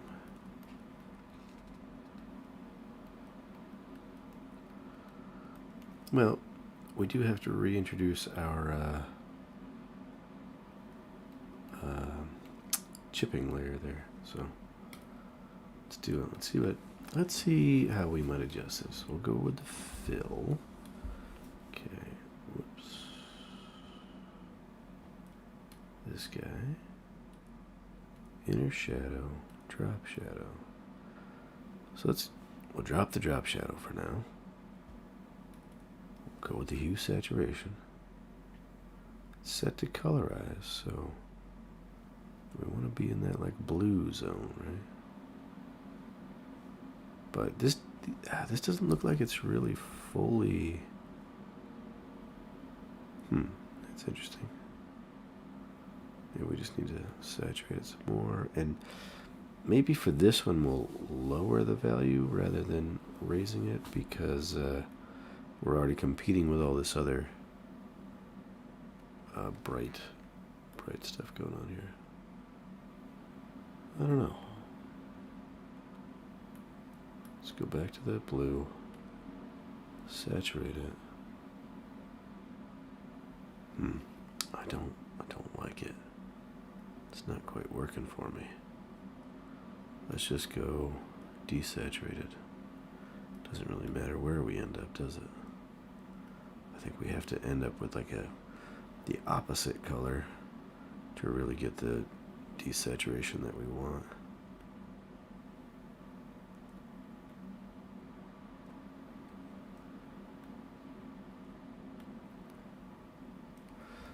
Okay, we'll go with that. And then the inner shadow, I think we'll make that heavier. And crisper and smaller.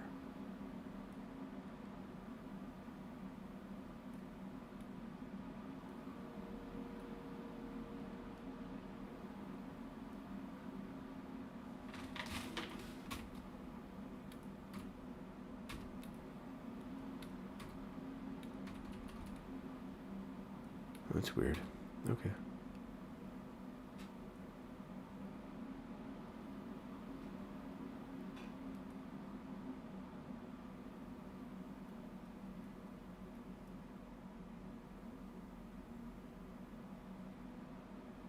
Okay. We'll turn our drop shadow back on. We might need to crisp this up as well.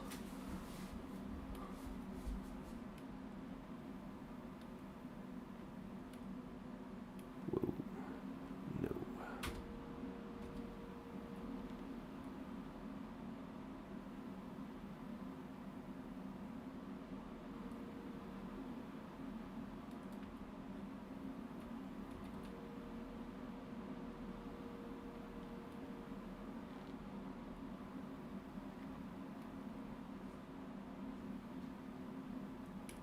And this one will also, I think, go with a blue so that it contrasts that.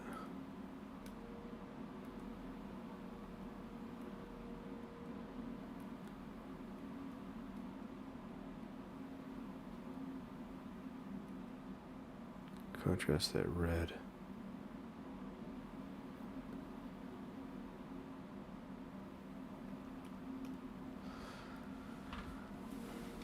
But I thought green contrasted red. Mm-hmm. Okay.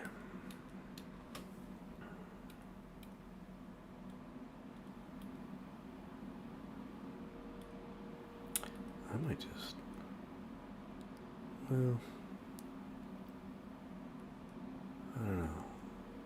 I'm gonna lower the, I don't like that. I don't like it. So lower the fill, and then the drop shadow, I'm gonna adjust it again. I don't like how what it's doing in the gray there. So maybe we'll just make it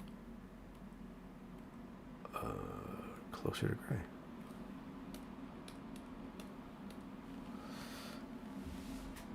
All right, now let's see what we got once we start working with this.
You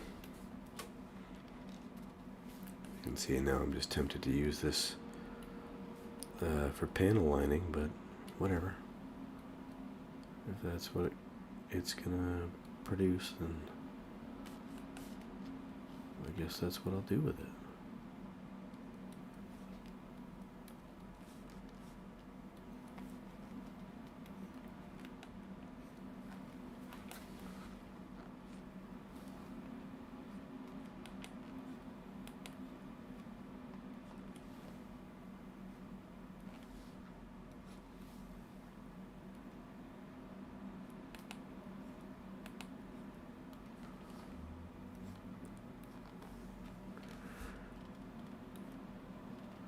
In here, I don't know that it's really helping much, right? Because these were areas that we simplified earlier.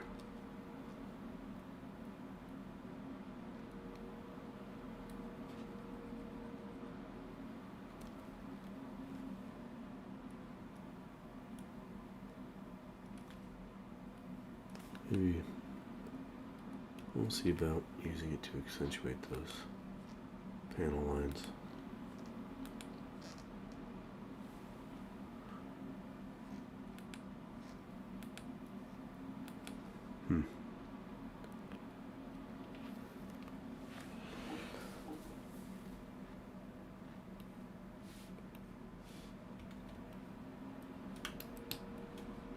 Starting to look more like a tractor than a tank. You watch yourself, Santa.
Hum.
I don't know what I'm doing with that.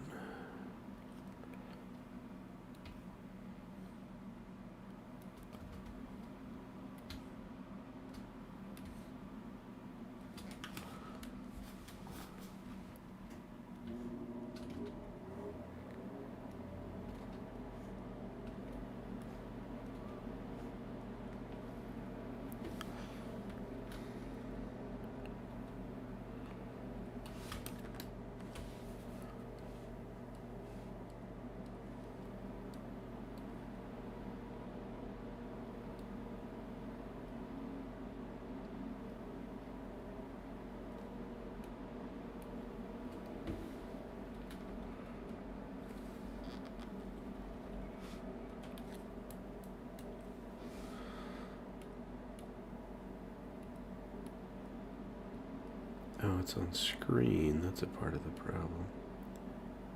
Just set that to normal. Then we can adjust this.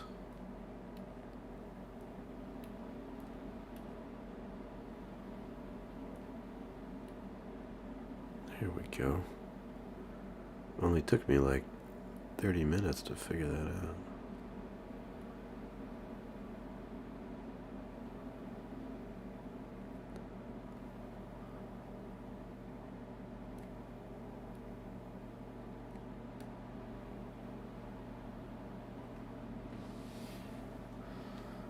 This is a Krampus version.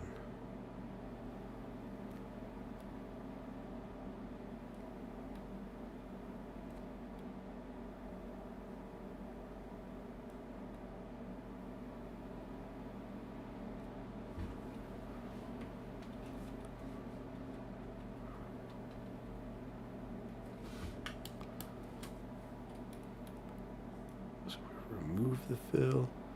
Bring in the fill. The only thing here, well, you gotta be careful when you say the only thing, but the way that light hits it, you know, it seems to me like it should kind of change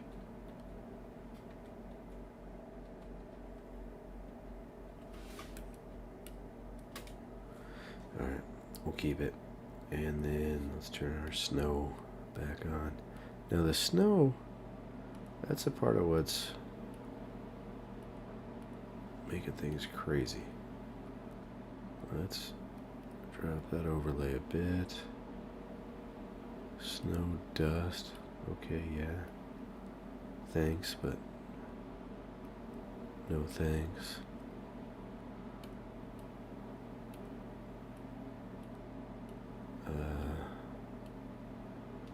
Okay, yep, trees. Gonna need those. This one, I'm just gonna duplicate it, merge it together, and then control click, control shift I, and then just delete a bunch.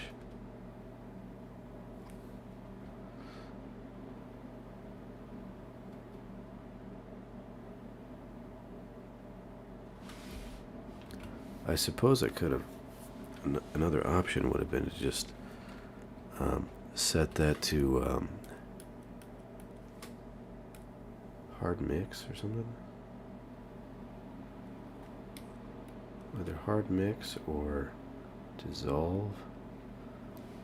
I mean, dissolve's awful, but like, what I'm aiming to do here is get this down in a really simple, you know, shapes and not a lot of blurry nonsense. So there's normal, and then here's hard mix. Does it make a difference? Not really.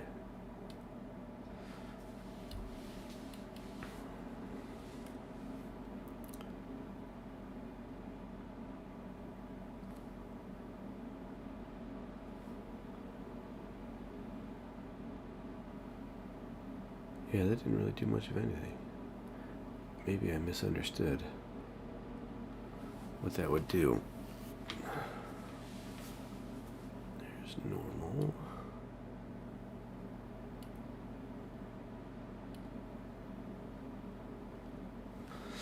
Let's try that again.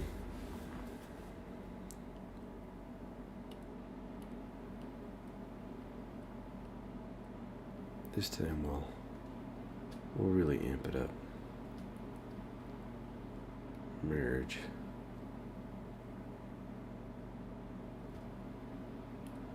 Control click. Control shift I. Delete.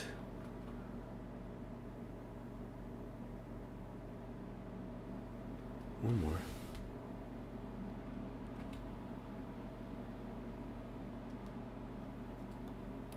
Now,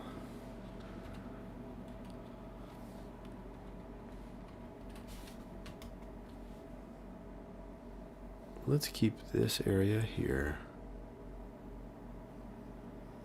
Basically anything around the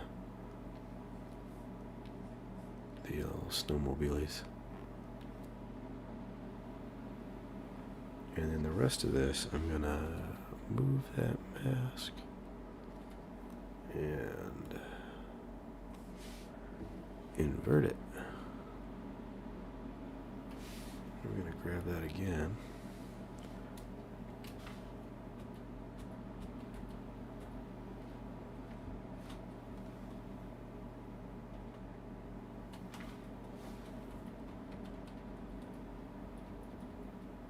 Basically what I'm trying to do here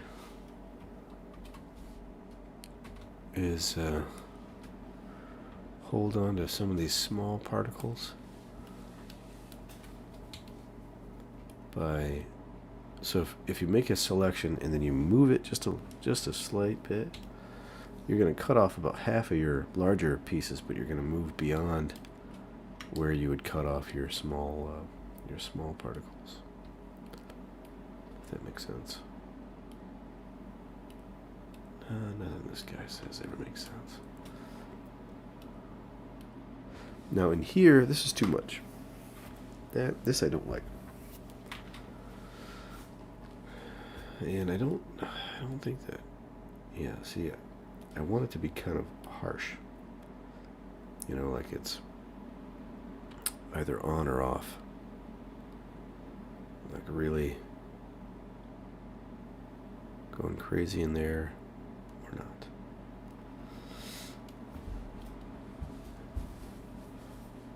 Knockout. I don't know what that's all about. Advanced fill opacity. Blend if this layer is above. I mean, I don't think this is going to work because it's just value. This isn't the pixel data.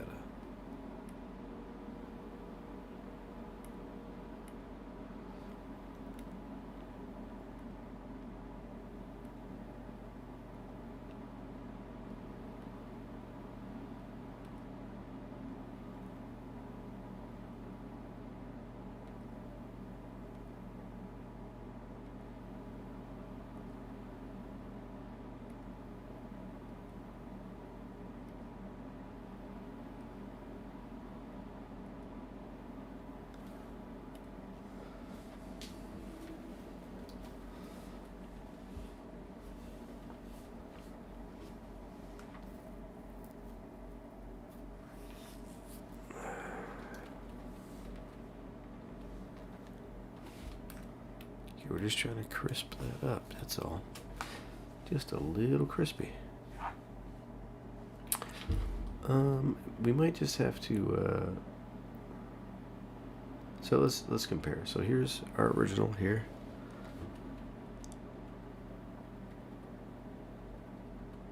That's okay, that's okay. I mean, I guess it, it blends a little bit, but I like that crispness. Not a ton. Let's bring it back. And then maybe we bring in the original over top. And we just lower the opacity here.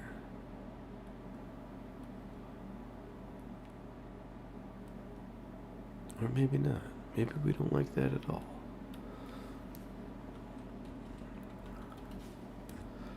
Life is full of decisions.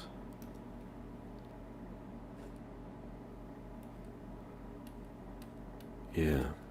No. Alright, so I'm going to, I'm going to mask this whole section here. So that we can kind of have these things like breaking through the snow.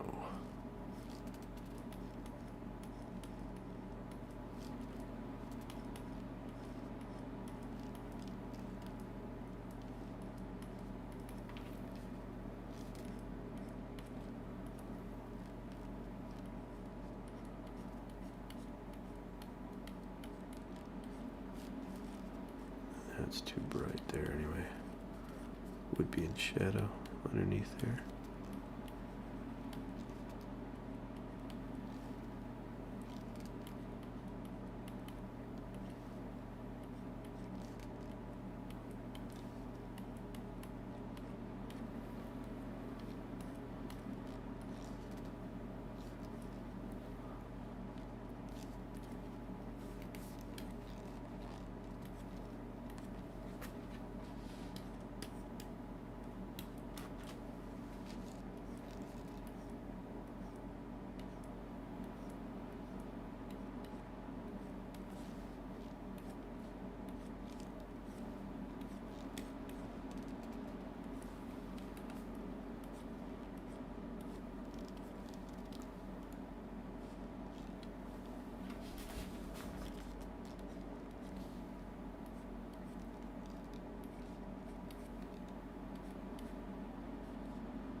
Debating whether I want to bring these gas cans back in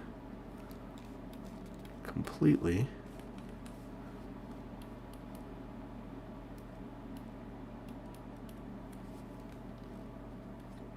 you know, took that time to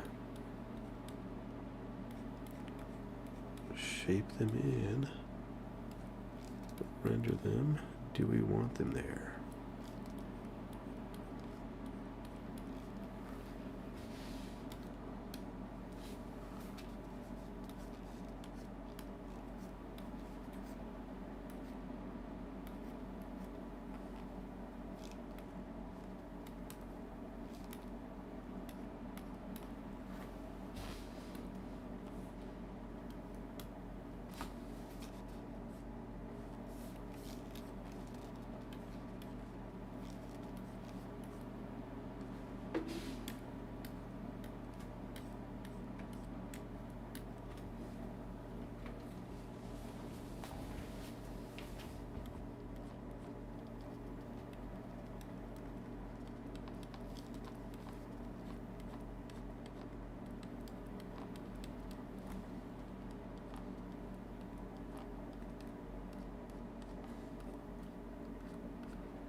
I feel like all this has got to be almost like it's got to be the opposite direction, or it's got to be a much lighter, almost like stopped still frame, you know, just kind of dropping all the stuff in the background, because that would not appear to be moving so much, I think, the farther away that it gets.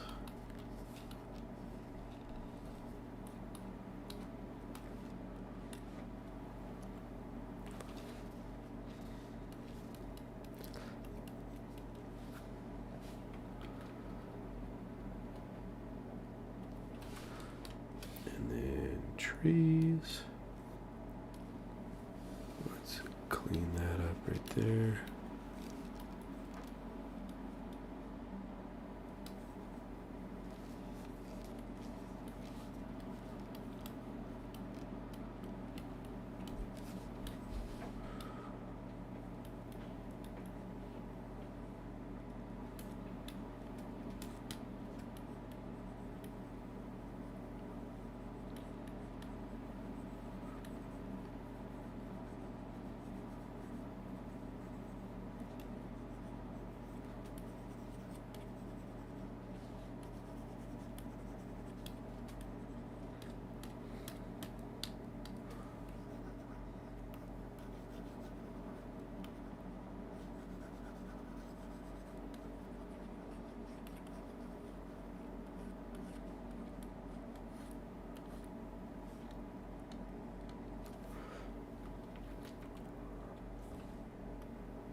Oh, you know what? We got rid of that one deer and we never brought him back.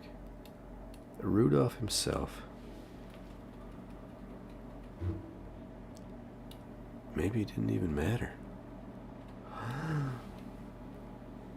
Don't tell the kids.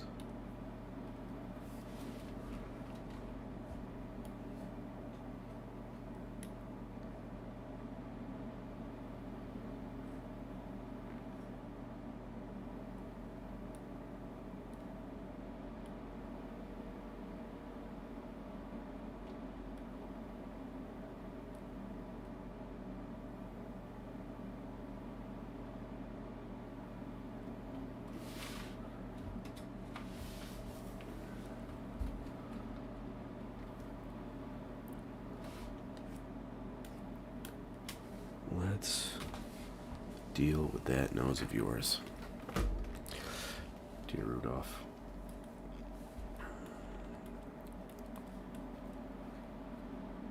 Oh.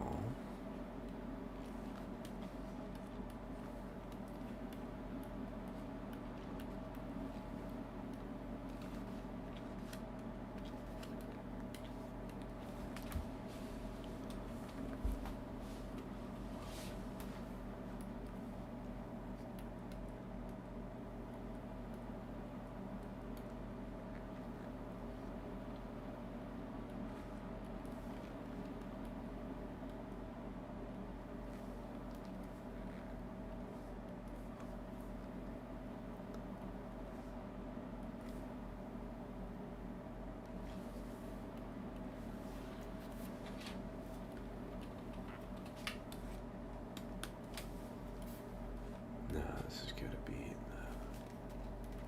those cool ranges to make that work.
Guess we can have that kind of tree looking horizon thing. Of course, the problem with that is that being a snow scene, it would be almost all white in there. So that's not really going to work.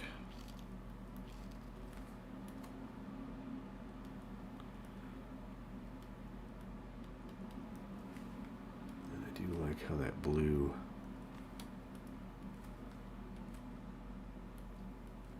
caused that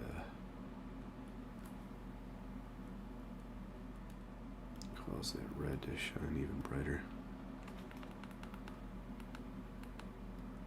Let's sneak a little bit more into that.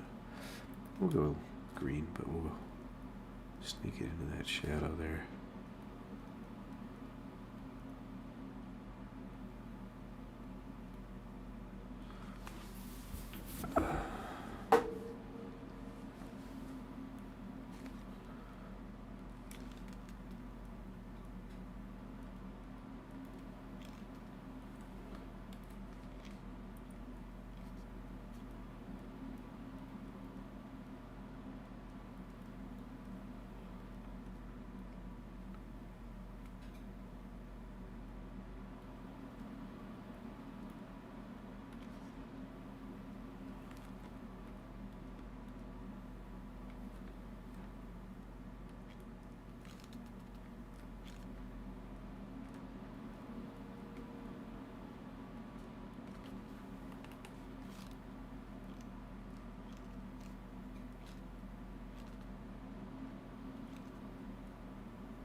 Excuse me. Goodness.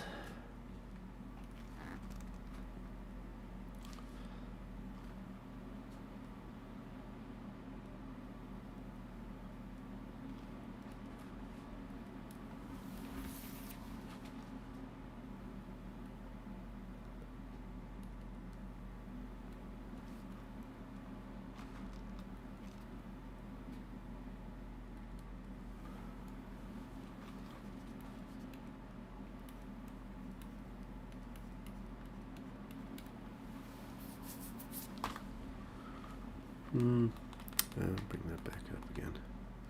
It was not so bad.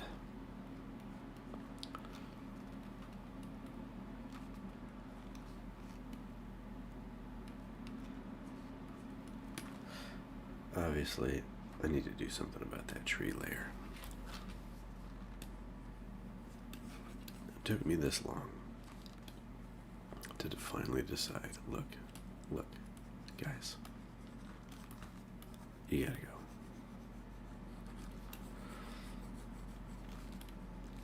I'm trying to paint a reindeer here. A reindeer,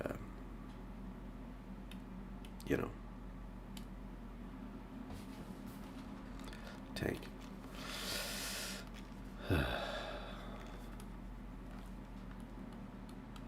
This is serious business.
Let's see.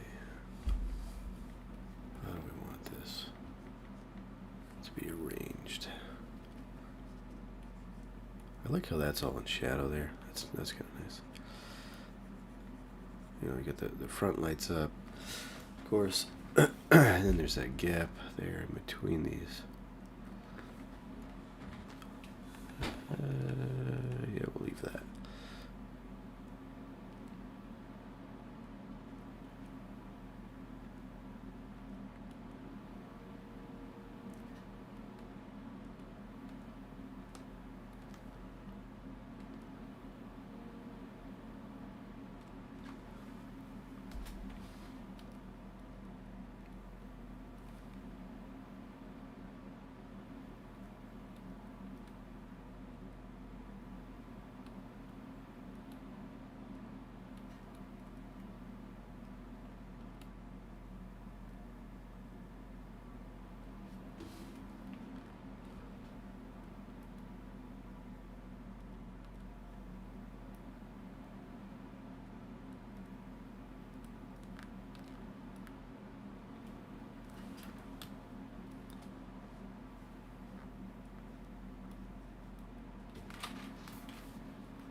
My apologies for the riveting dialogue here.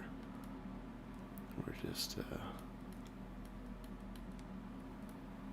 figuring out what to do with old Rudolph here. He's not a bad guy. He's not a bad reindeer. He's just, misunderstood.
It's like it's trying too hard.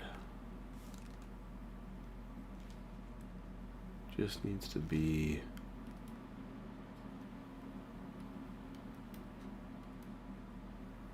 Just need some panels, some chunks of metal. That would probably be a fine little tank.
Actually, let's reverse that. So this will be in shadow, and then this will pick some light up, maybe off the ground or something.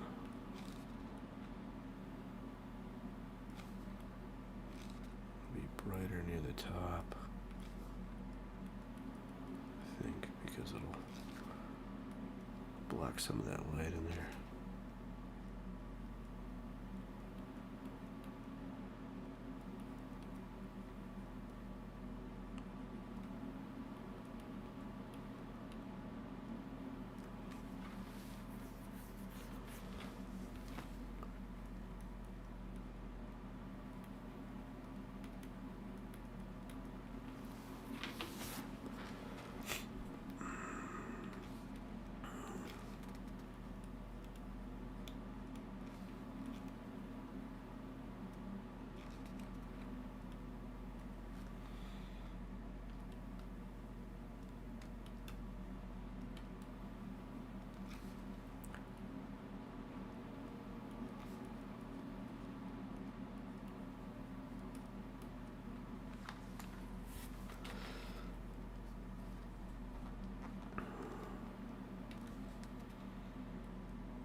That almost looks like it's trying to be a mouth, and I don't like that.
Let's see here. A little bit of bounce light.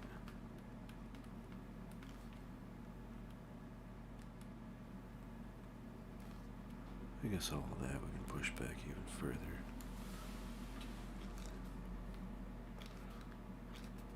Move this light. Let's go shadow. Let's see. Cut that shadow right across there so that we can show this form is raised up.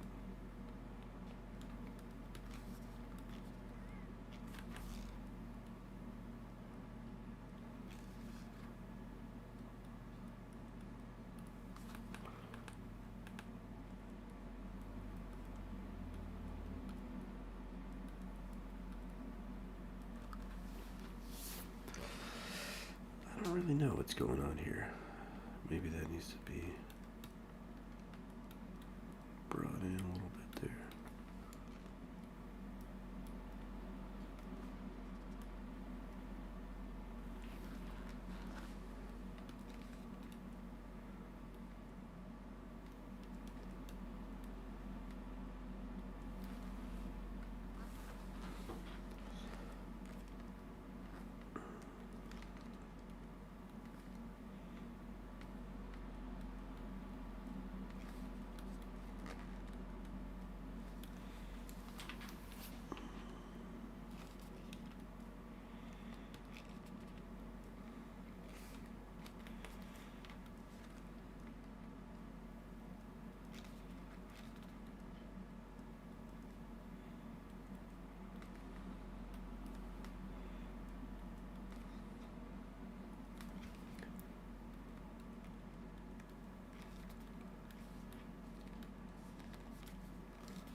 Okay. Gonna tone that down now that we're looking at the whole composition. Yeah, I don't know, Rudolph. I don't know about you. You mean well. But, with that nose so bright.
Okay, well, let's grab that, this one, chipping layer here. We'll add it in.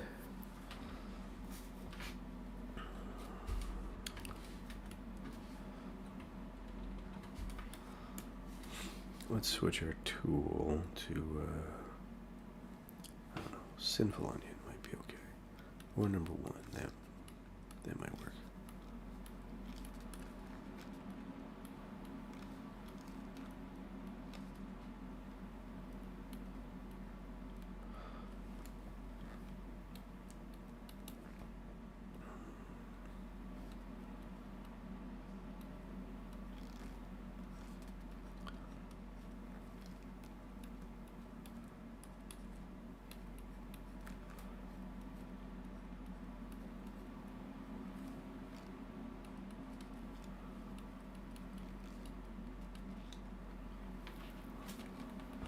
I think I might just leave that kind of dark. I might just do just a little bit here and there on that one.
So just checking back in the chat here. 1 second.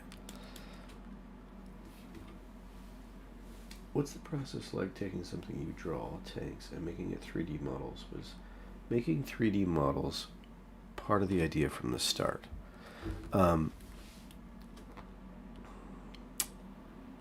Not exactly, no. For Fantastic Tanks, making 3D models, well, okay. For Fantastic Tanks, no. It just started as these little sketches. I thought they were funny, so I made some painted illustrations from them. Now,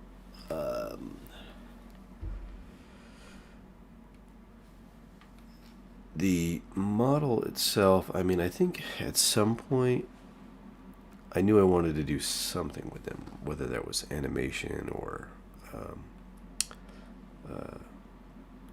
a game or something like that. And so 3D modeling was something in the back of my mind as like, as a separate thing that I wanted to do, and then Fantastic Tanks just became like the theme that could give me enough material to learn how to model, right? Okay, so was it the plan all along? No. However, I had been doing 3D modeling, like when I first started in digital art. 3D modeling was one of the first things that I played with, and so I have some familiarity with it. It just wasn't where the work that I ended up doing, it wasn't where that, it didn't end up being in 3D work, so I ended up doing more two-dimensional work professionally, and so that's what took off and became the main thing. Now,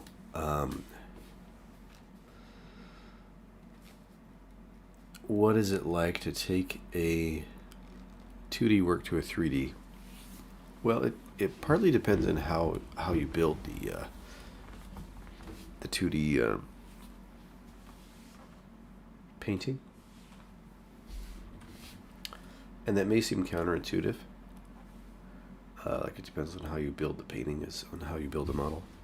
But if you're thinking structurally, like I'm going to define all these angles and so forth, which is really what I am kind of doing here.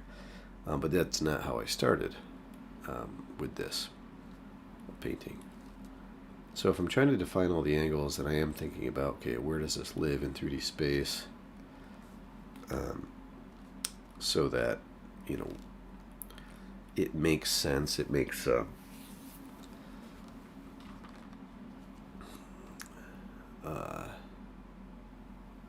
makes sense spatially, and not just like, oh, it's a cool design.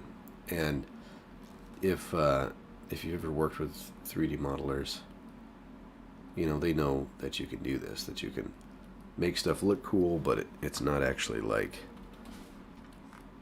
you're kind of cheating a lot, if that makes sense, to make it look good or look right on 2D, but or on the paper. But when you try to really define, okay, what is that form? Well, sometimes your 2D trickery just makes someone else's job more difficult down the line. So when you're doing it yourself, you do have the benefit of like kind of doing more design on the 3D end. It just depends on which end you're like solving your problems, right? Are you deciding, okay, this form is going to be kind of this, like this here, for example. I'm not explaining at all how this shape intersects with this shape. It could just be one plane like that, right? With a little cutout there. It could also be, this shape comes in like this, and then there's like something that holds it in place there, and then this shape, I have this curving around. What if this is bent around here? So that's, you could add a lot of information that tells the viewer, tells the artist down the line who would have to model it, where all those forms turn and where they go. Okay, so anyway,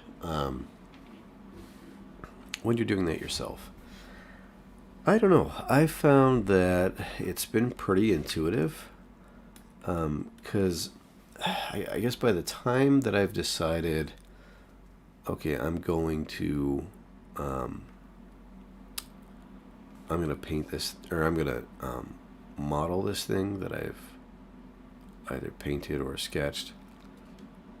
By the time I figured that out, I think I've already thought about it enough to kind of know what I want it to be and why I would even want to pursue it further.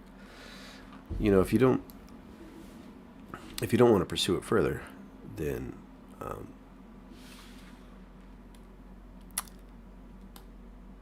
there's probably some reason. I mean, or at least there was not a good enough reason to model it.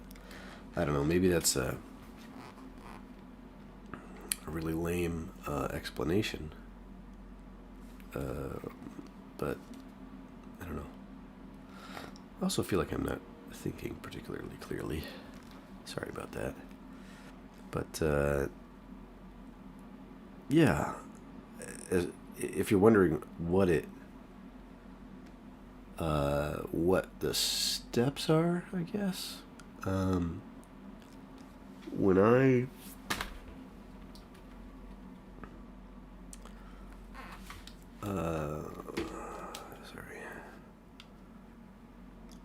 when I model these tanks out, I have only once jumped into 3D without a 2D design ready to go, you know, without a drawing or a painting. And that one, I would say, is, you know, it had its own characteristic to it, and that would be an interesting one to talk about sometime. But I definitely was probably the weakest tank that I've ever done, just in terms of design.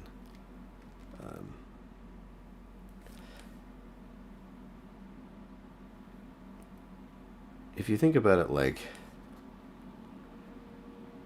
there is some spontaneity, I guess, but you also have an opportunity to fix all of the mistakes, to come at it with a fresh set of eyes and go, okay, this could be different, and sometimes it's just the corrective act. You see it, something bothers you about it. You feel like, I need to change something. Well, it's much harder to do that when you've already started in 3D. I mean, easier these days. The software is better, but there's also just more. There's one more dimension to sort out and figure out. You know, so.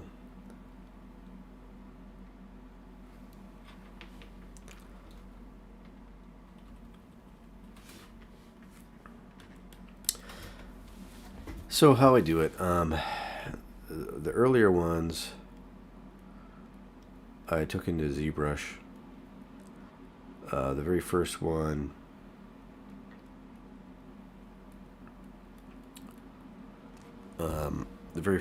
I used what's called Z Modeler, and that's more for you know, getting defined form. You know, it's less organic. I mean, it can be organic, but it's really not necessarily meant for that. And then later models, I did a more organic flow where I kind of started with a almost, you could think of it like a clay ball kind of thing, or a cylinder, and then just manipulated it with digital sculpting tools. So that was, some of those have a more natural look to them. Lately I've been using Gravity Sketch, which is a VR app, and that's good for getting these kind of organic drawing kind of feelings. Feeling is the wrong word, but you just get that sense from even in the 3D, finished 3D model, that it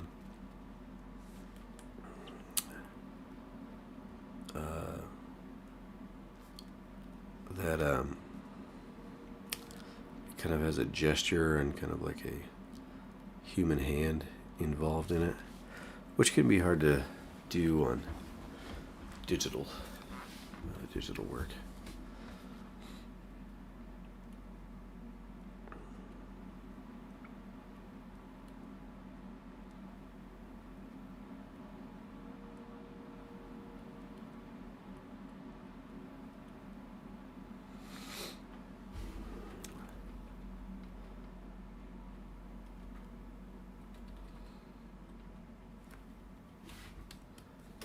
I think this other guy could be done up a little more.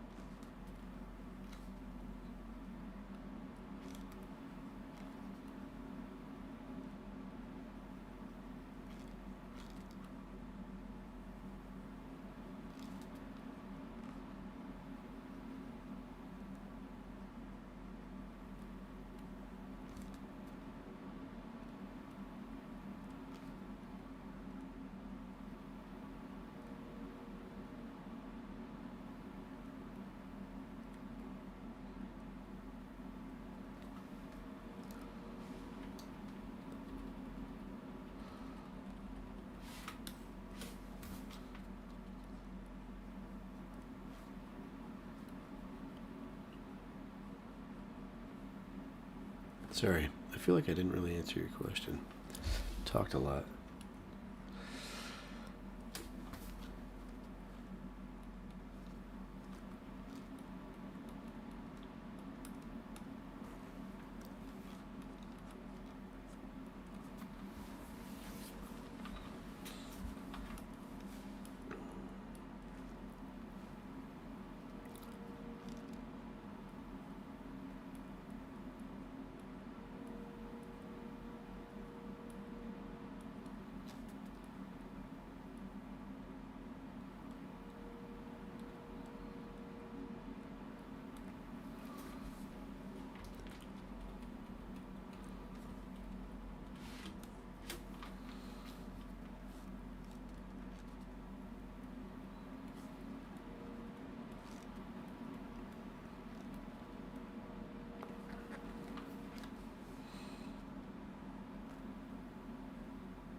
warning type things on the skis here.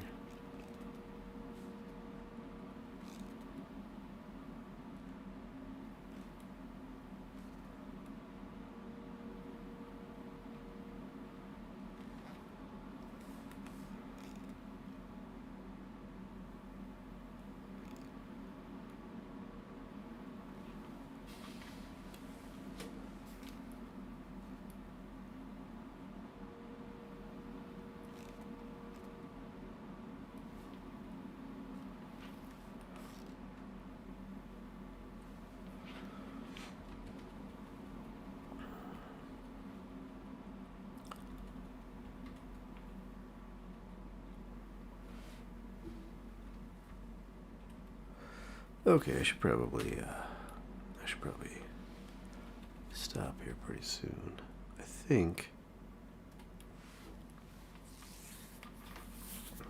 think it needs something.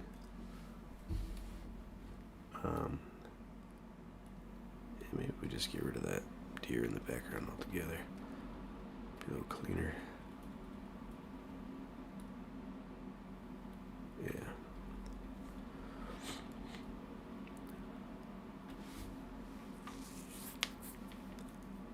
Looks strange. Okay, that's just a bad idea then, I guess.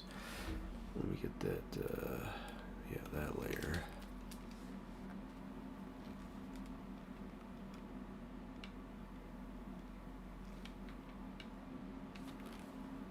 Maybe we'll do this as like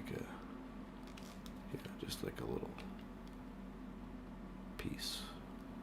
Like that.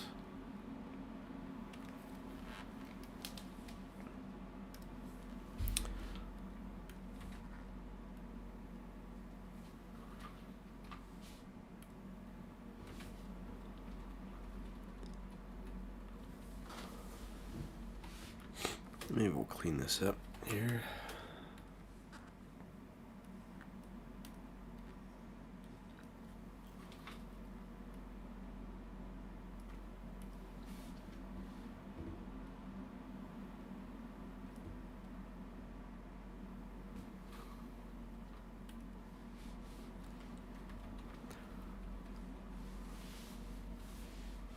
Just looks like he's got a mushroom on the back. I'm going to delete that because it's not communicating what I want it to communicate.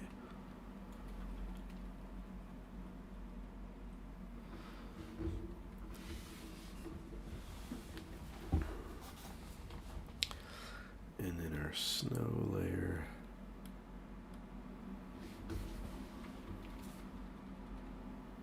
Are you even helping?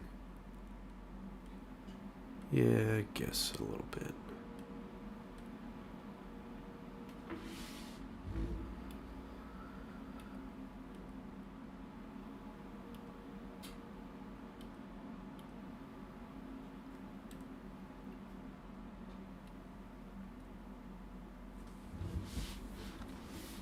I'm just going to grab that in there. That's all I want, I think.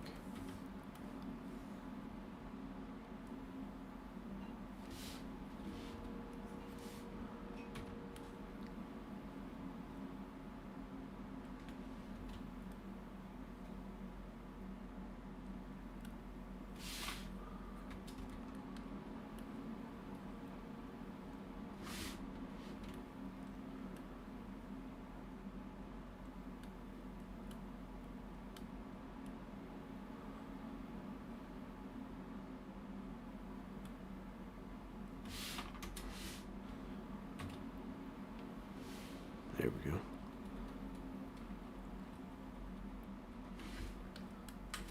And let's see. Rudolph. What are you doing? This down here, Rudolph. I don't know how to do that. Let's get that a little more defined here.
There's some color stuff that needs to get worked on, but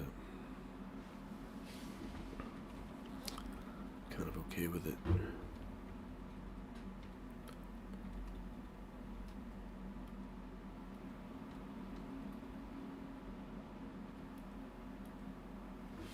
Let's see, what is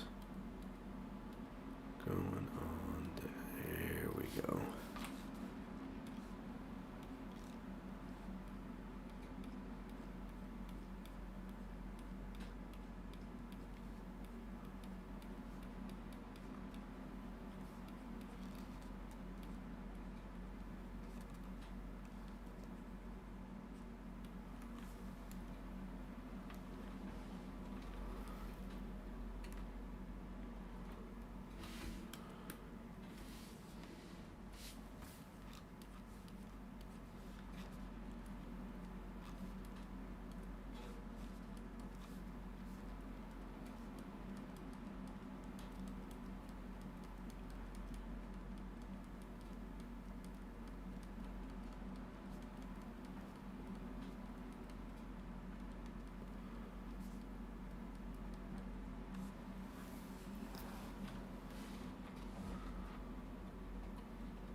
Let's do,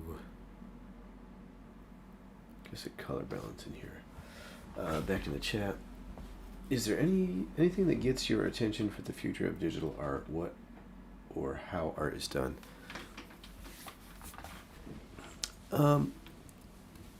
Yeah, I think the main thing that I've been interested in is just the overlap between the digital and physical. So 3D printing, 3D scanning, anything that the technology now is, I would say we're not there yet, but it's showing so much more potential than it ever has before. Like, just the resolution's better, the techniques are, getting better, and it's changing rapidly, and that's all, signs that that's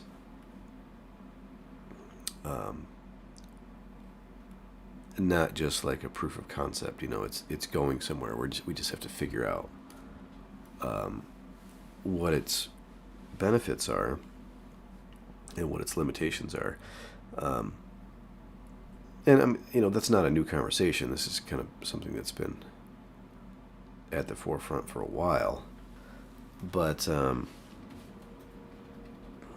interested in just whatever breaks down those barriers between digital and physical. Like, for the longest time, you would make something in a digital format, and then that's kind of it. Like, you could print it off, maybe, and as 2D printers got better, that got a little more exciting, I guess, but it was never like, I don't know, it was always a little disheartening to make something like this painting, and think, oh well, I guess there's nothing I can do with it. You know what I mean? I could print it off and sell prints, maybe. Excuse me. No, I'm taking a drink there, but NFTs claim to address that a little bit. I don't think they do. I think NFTs serve a different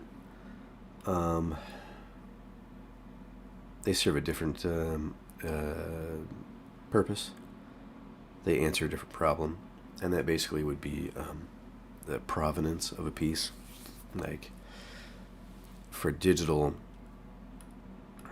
owning a piece and having contracts. When you do work for a company or whatever, you would have a contract that would kind of explain who owns what and when it transfers ownership, and whether or not you're doing a work for hire or a licensing agreement or that sort of thing. So I think NFTs have the potential of sorting that out, but they haven't yet. And then, I mean, but that wasn't really where I was going with the 3D printing. Now with 3D printing, that has the potential to bring things into the physical world. I mean, I can just say the tanks. I just fell in love with them when I printed them, particularly in the really small format. I printed them on an FDM printer, which is like the fusion deposition modeling. That's like the plastic extruder on a little crane. And I think the first one we printed was like maybe 5 inches tall, and that was kind of cool. You know, it was neat to see it. And then we did another one in another method called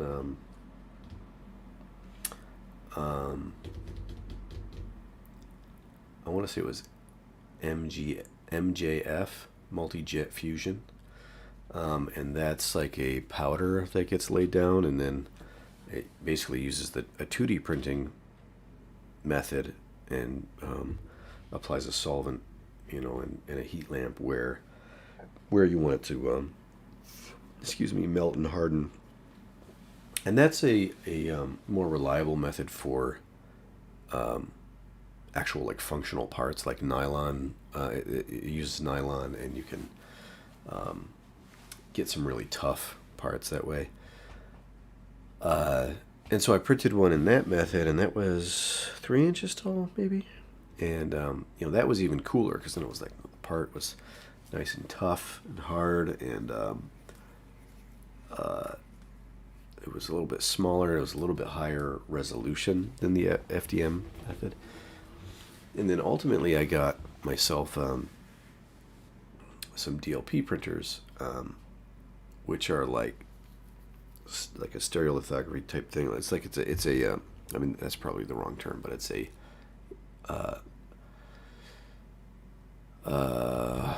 UV sensitive photopolymers.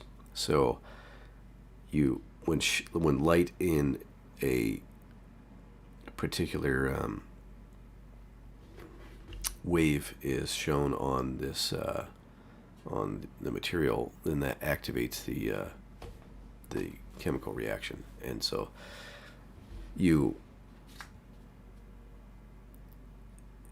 for that method, it's basically like a cell phone screen that acts as a mask, and wherever the pixels are lit up with that UV light, that's where the resin will harden for that layer. And so you can get detail as fine as whatever resolution you can shine onto it. There's a couple other factors and stuff, but that's basically it.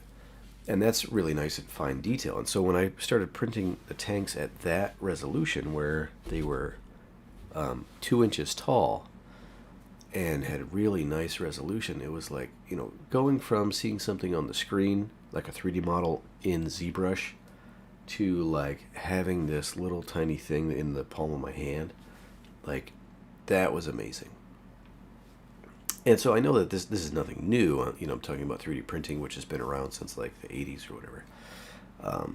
It's just hit the market, in the last 10 years, 10, 15 years, whatever, because the patents were up. And so now they're, it's hit the consumer market. And I think it's only going to grow from here. But I think the main thing, and I know this is like a maybe esoteric, whatever, kind of view of it. It's not necessarily like, oh, now I can do this project or X, Y, Z. Now I can have this process. It's like, what interests me is you could work in a physical medium like clay, woodworking, whatever feels natural and has certain benefits to the physical properties of working with it. And then ideally, we'll get to a point where we can pretty quickly scan in the at least the form information into a, the 3D form into a digital format. And then you have the interesting problem of like all of the benefits of working digitally for 3D modeling. When you print it, I wouldn't say you lose all of those benefits, but it's like they become considerations again. It's like you can design things in space, without gravity. Obviously, there is no gravity unless you simulate it in a digital space. So you're just populating, throwing parts into a virtual space, and you don't have to suspend them or hold them together, fasten them, anything. That's obvious. You don't really have to think about the physical load necessarily, unless you're working with like CAD or whatever. But the these designs, for example, you can design that whole model and then just have no idea how it's going to perform if it's actually in physical space. What parts need to be beefed up, or like you need to rotate the angle, or those sort of things. All the material properties, rigidity and elasticity and all that kind of stuff. Like, it's just so interesting that like all those things are like, those are things you would have to know if you're going to hand build something, and you would exploit materials, like the material properties, like hopefully you don't have to fight against it, but you're thinking, okay, for this project I'm going to need something that it can take a little bit of load, it's strong enough but not rigid so it doesn't shatter. You'd be thinking about all those things. And then in digital space, it's like you have the benefit of just like, you can just throw it together and you don't have to think about it. And then when you print it, then you have to think about it again, and you have to think about it, think about those physical properties in the production process as well. It has to support itself as it is being constructed. Okay, so anyway, those things are all not, they're all kind of master the obvious kind of things, but I'm interested in that bridge being streamlined so that it's really fast and really easy to go from, hey, we're mocking up a tank in Photoshop, we're painting it, and then, we can just mock up for example, with VR, we could build this set pretty quick. And actually, I might like to do that. I don't know if I have, an open slot in the schedule, but it wouldn't take that long to do it in like a rough 3D sketch. And I've tested this process of getting 3D sketches printed. I'd like to get it down to a less than a 8-hour shift, from like, I've got an idea, I got a sketch, I do it in 3D, I print it, I've got it at the end of the day, right? That's kind of the goal. I haven't quite gotten there, but it's been pretty promising with the few attempts that I've made. So anyway, we could sketch this out, we could get it printable, so then we could have it in hand and kind of play with the idea, play with the design. Now the material property, that's another thing about it, right? Like, as far as hand building, it would be really nice to work in plastics rather than resins. I mean, resins are nice, but as far as being able to bond to the model once it's printed, that was one of the nice things with the FDM is you could get polystyrene stock material, tubes and flat panels and that sort of thing, and you can get them in all different kinds of shapes and stuff. And you just cut that with an X-Acto knife, and you use a styrene monomer fluid that basically will melt it and then bond it together. So you're welding all these little plastic pieces together And that's a very tactile, very fun way to model and build. And so I think bridging those two worlds would be like, that would just be amazing.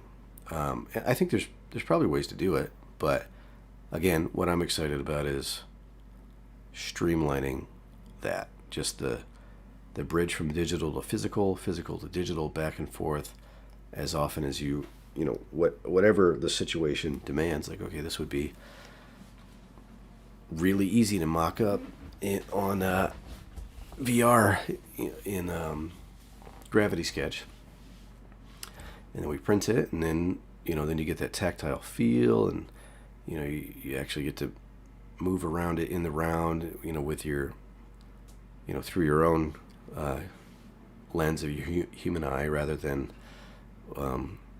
whatever the format is.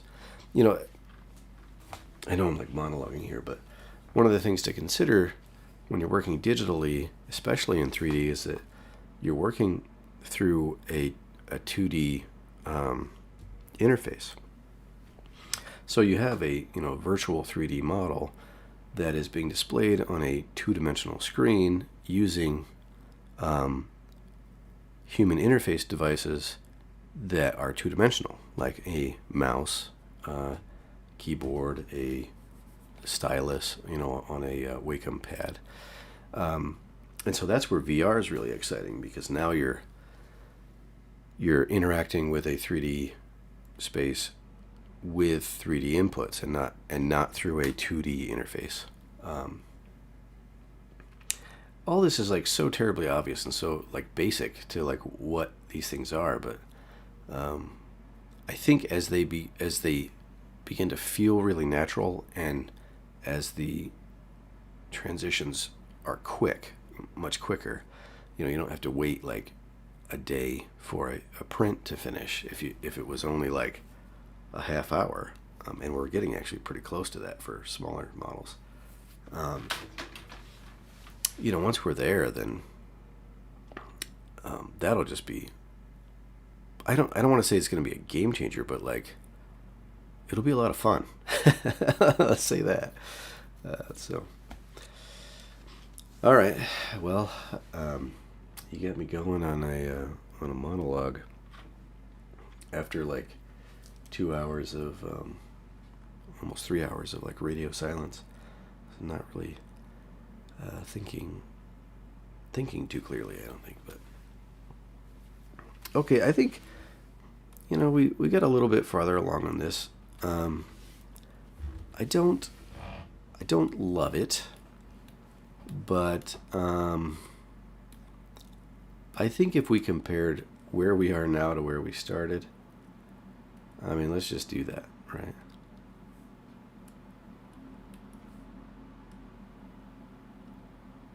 Well, it didn't really do anything with that guy.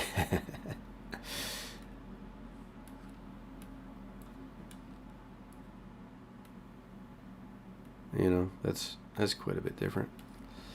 If we look at the full image,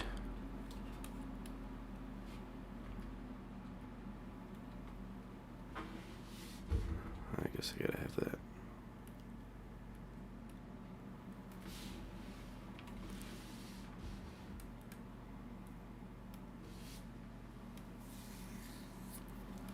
The original maybe had a little bit more dynamicism, like a little more extreme perspective on it. So that might be something to think about. But I also wanted to diminish Rudolph as not really the most important thing, whereas in here it's like he's right in front of us, and so you had this competing, like, am I looking at Rudolph's nose or am I looking at the sleigh? The sleigh's obviously much more rendered and has a lot more information going on, but now I think we've cleaned that up a bit more. It's very obvious this is the focal point, and then there's this kind of flow of these vehicles this way, reindeer vehicles. Some adjustments that could be made to this. I mean, real quick, off the cuff here, I'm just going to do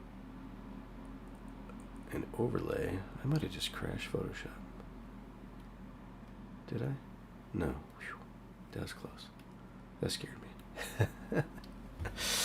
Let me grab my brushes here. We'll just go with a soft brush and a little bit above middle gray. So I'm just gonna kind of push up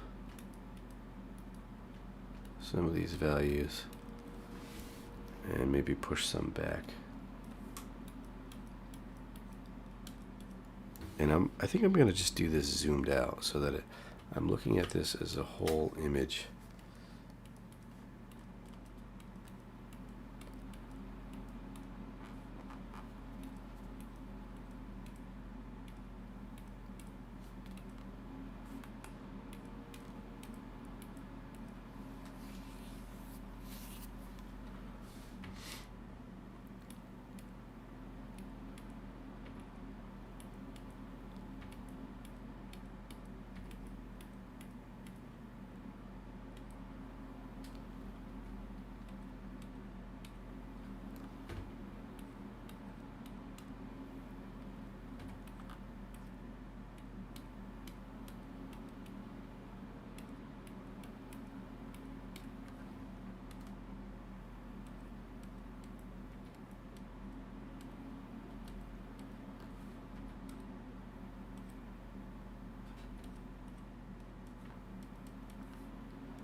That's a bit much.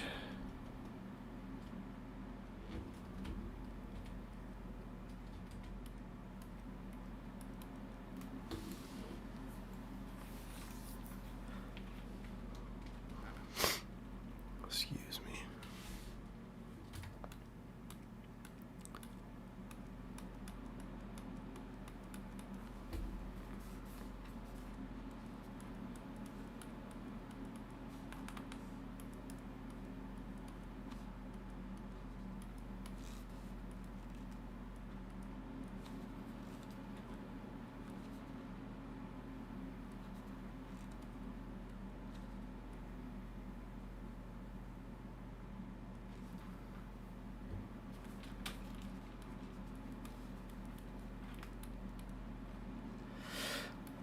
Looking at the chat, 3D sketches sounds cool. Yeah, it is.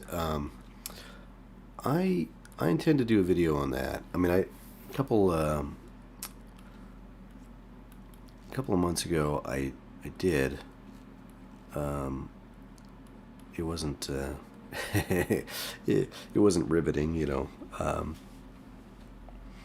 It was you know, 2D artist figuring out 3D art video. But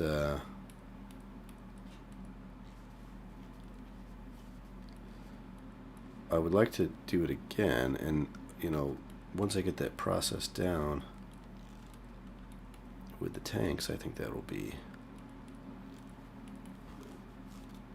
I would love for that to just be a regular thing, you know, just go from 2D to 3D to, you know, 3D printed, and you know, document that. share that whole process, you know. So yeah, that's something that I'm looking forward to doing.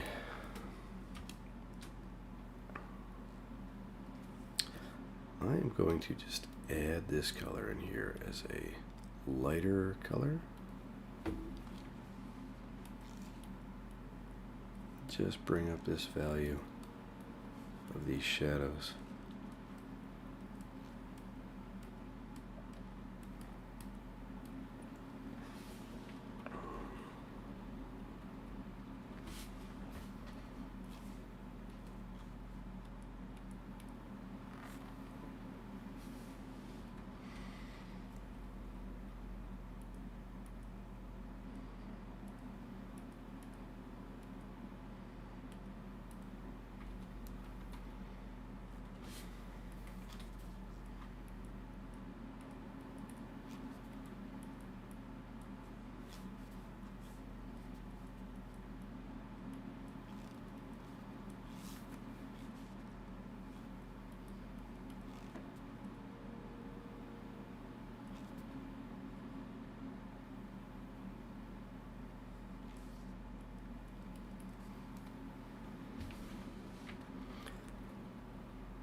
Alright, maybe we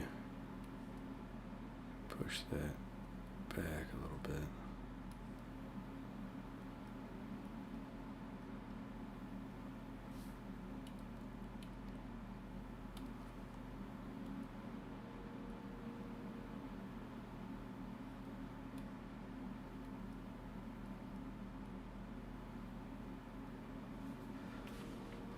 Let's see.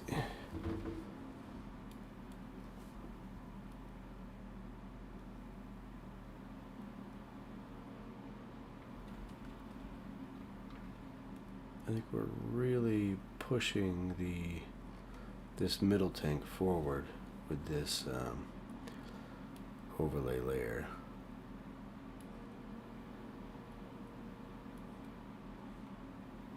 Let's just we'll set this to lighter color.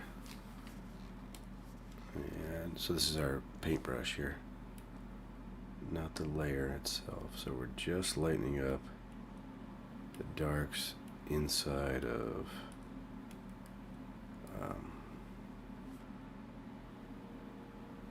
this overlay layer right here.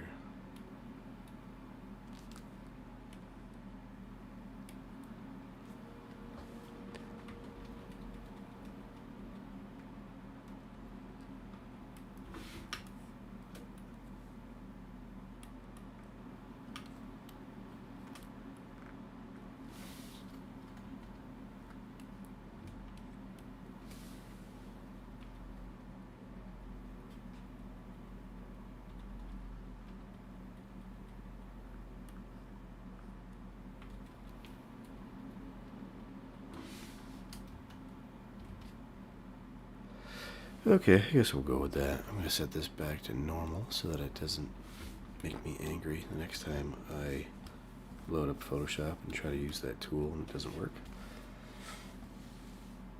Okay, I think this is probably the place to stop.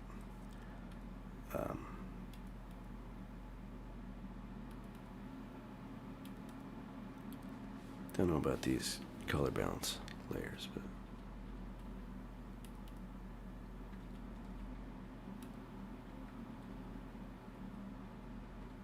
there we go, using them both.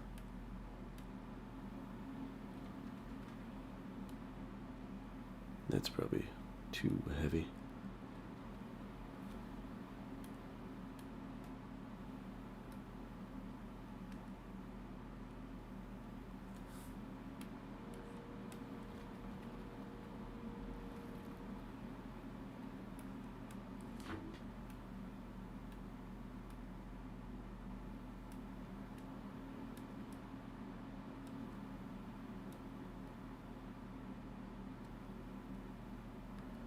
Okay.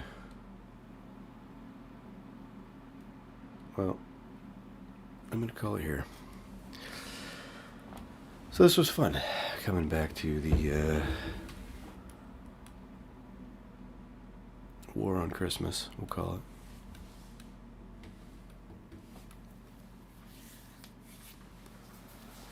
Good conversation. Thanks for joining in the chat and popping in those questions, even though it was a pretty quiet night. And yeah, I think we'll end it here. Thanks for coming in, and have a good night.